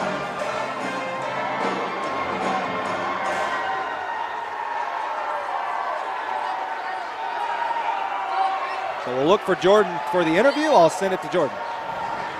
All right, Coach Price, thank you for joining me. What was the biggest difference down the stretch for your team? Well, we just didn't execute well at the end. I mean, we're holding a lead, and we made some bad decisions offensively, and then we gave up offensive rebounds. And late in the game, those are the little things you have to do, and we just didn't execute some of the little things that we need to do to finish the game off. That last shot there by England along the baseline, was that about the shot you were looking for? Yeah, it was, and he got fouled. They missed the call. It was a terrible miss. You can't miss a call like that. But, you know, we shouldn't have been put in that position. But as an official, you can't miss a call like that when it's that easy to see. But, you know, that's the way it goes. Stuff like that happens, and you got to get better from it. And we shouldn't have put ourselves in that position, and we wouldn't have to worry about that. Even though you guys came up short, I was impressed by the all-around game by Tayshaun James, how well he played on defense. And he made some really good passes, a couple good shots there. What can you say about his game? He's a great athlete, great competitor. You know, he tries to make plays, and he does a great job, and he's just a great presence on the floor for us. And, yeah, he did a good job tonight. Hopefully we can get better from this and be ready for the playoffs. So what's the message to your team? We got it. We can't make those kind of mistakes. We have a 6-point lead with about 2.5, 3 minutes left, and we take some bad shots and give up some open threes, and we have to execute better than that down the stretch. All right, Coach Price, thank you for your time. We look forward to seeing you next week. All right, Colton. All right, good job, Jordan. Thank you, and thank you to Coach Price. It's never easy to do an interview after a loss, and like I've said it for a long time, and it says a lot about a coach when they can do that and do so like that. So Coach Price, Ultimate Pro, one of the best in the business, and so we appreciate his time. Folks, we sure appreciate you joining us tonight, and I hope you guys have a great weekend. Enjoy the Super Bowl this Sunday, and make sure and just be safe out there. And like I said, enjoy this beautiful weather that Oklahoma's bringing us right now. 49-47, our final score tonight. El Reno wins the boys game. And so from Colton Fleetwood and Jordan Ray, I just want to say so long, everybody, and good night.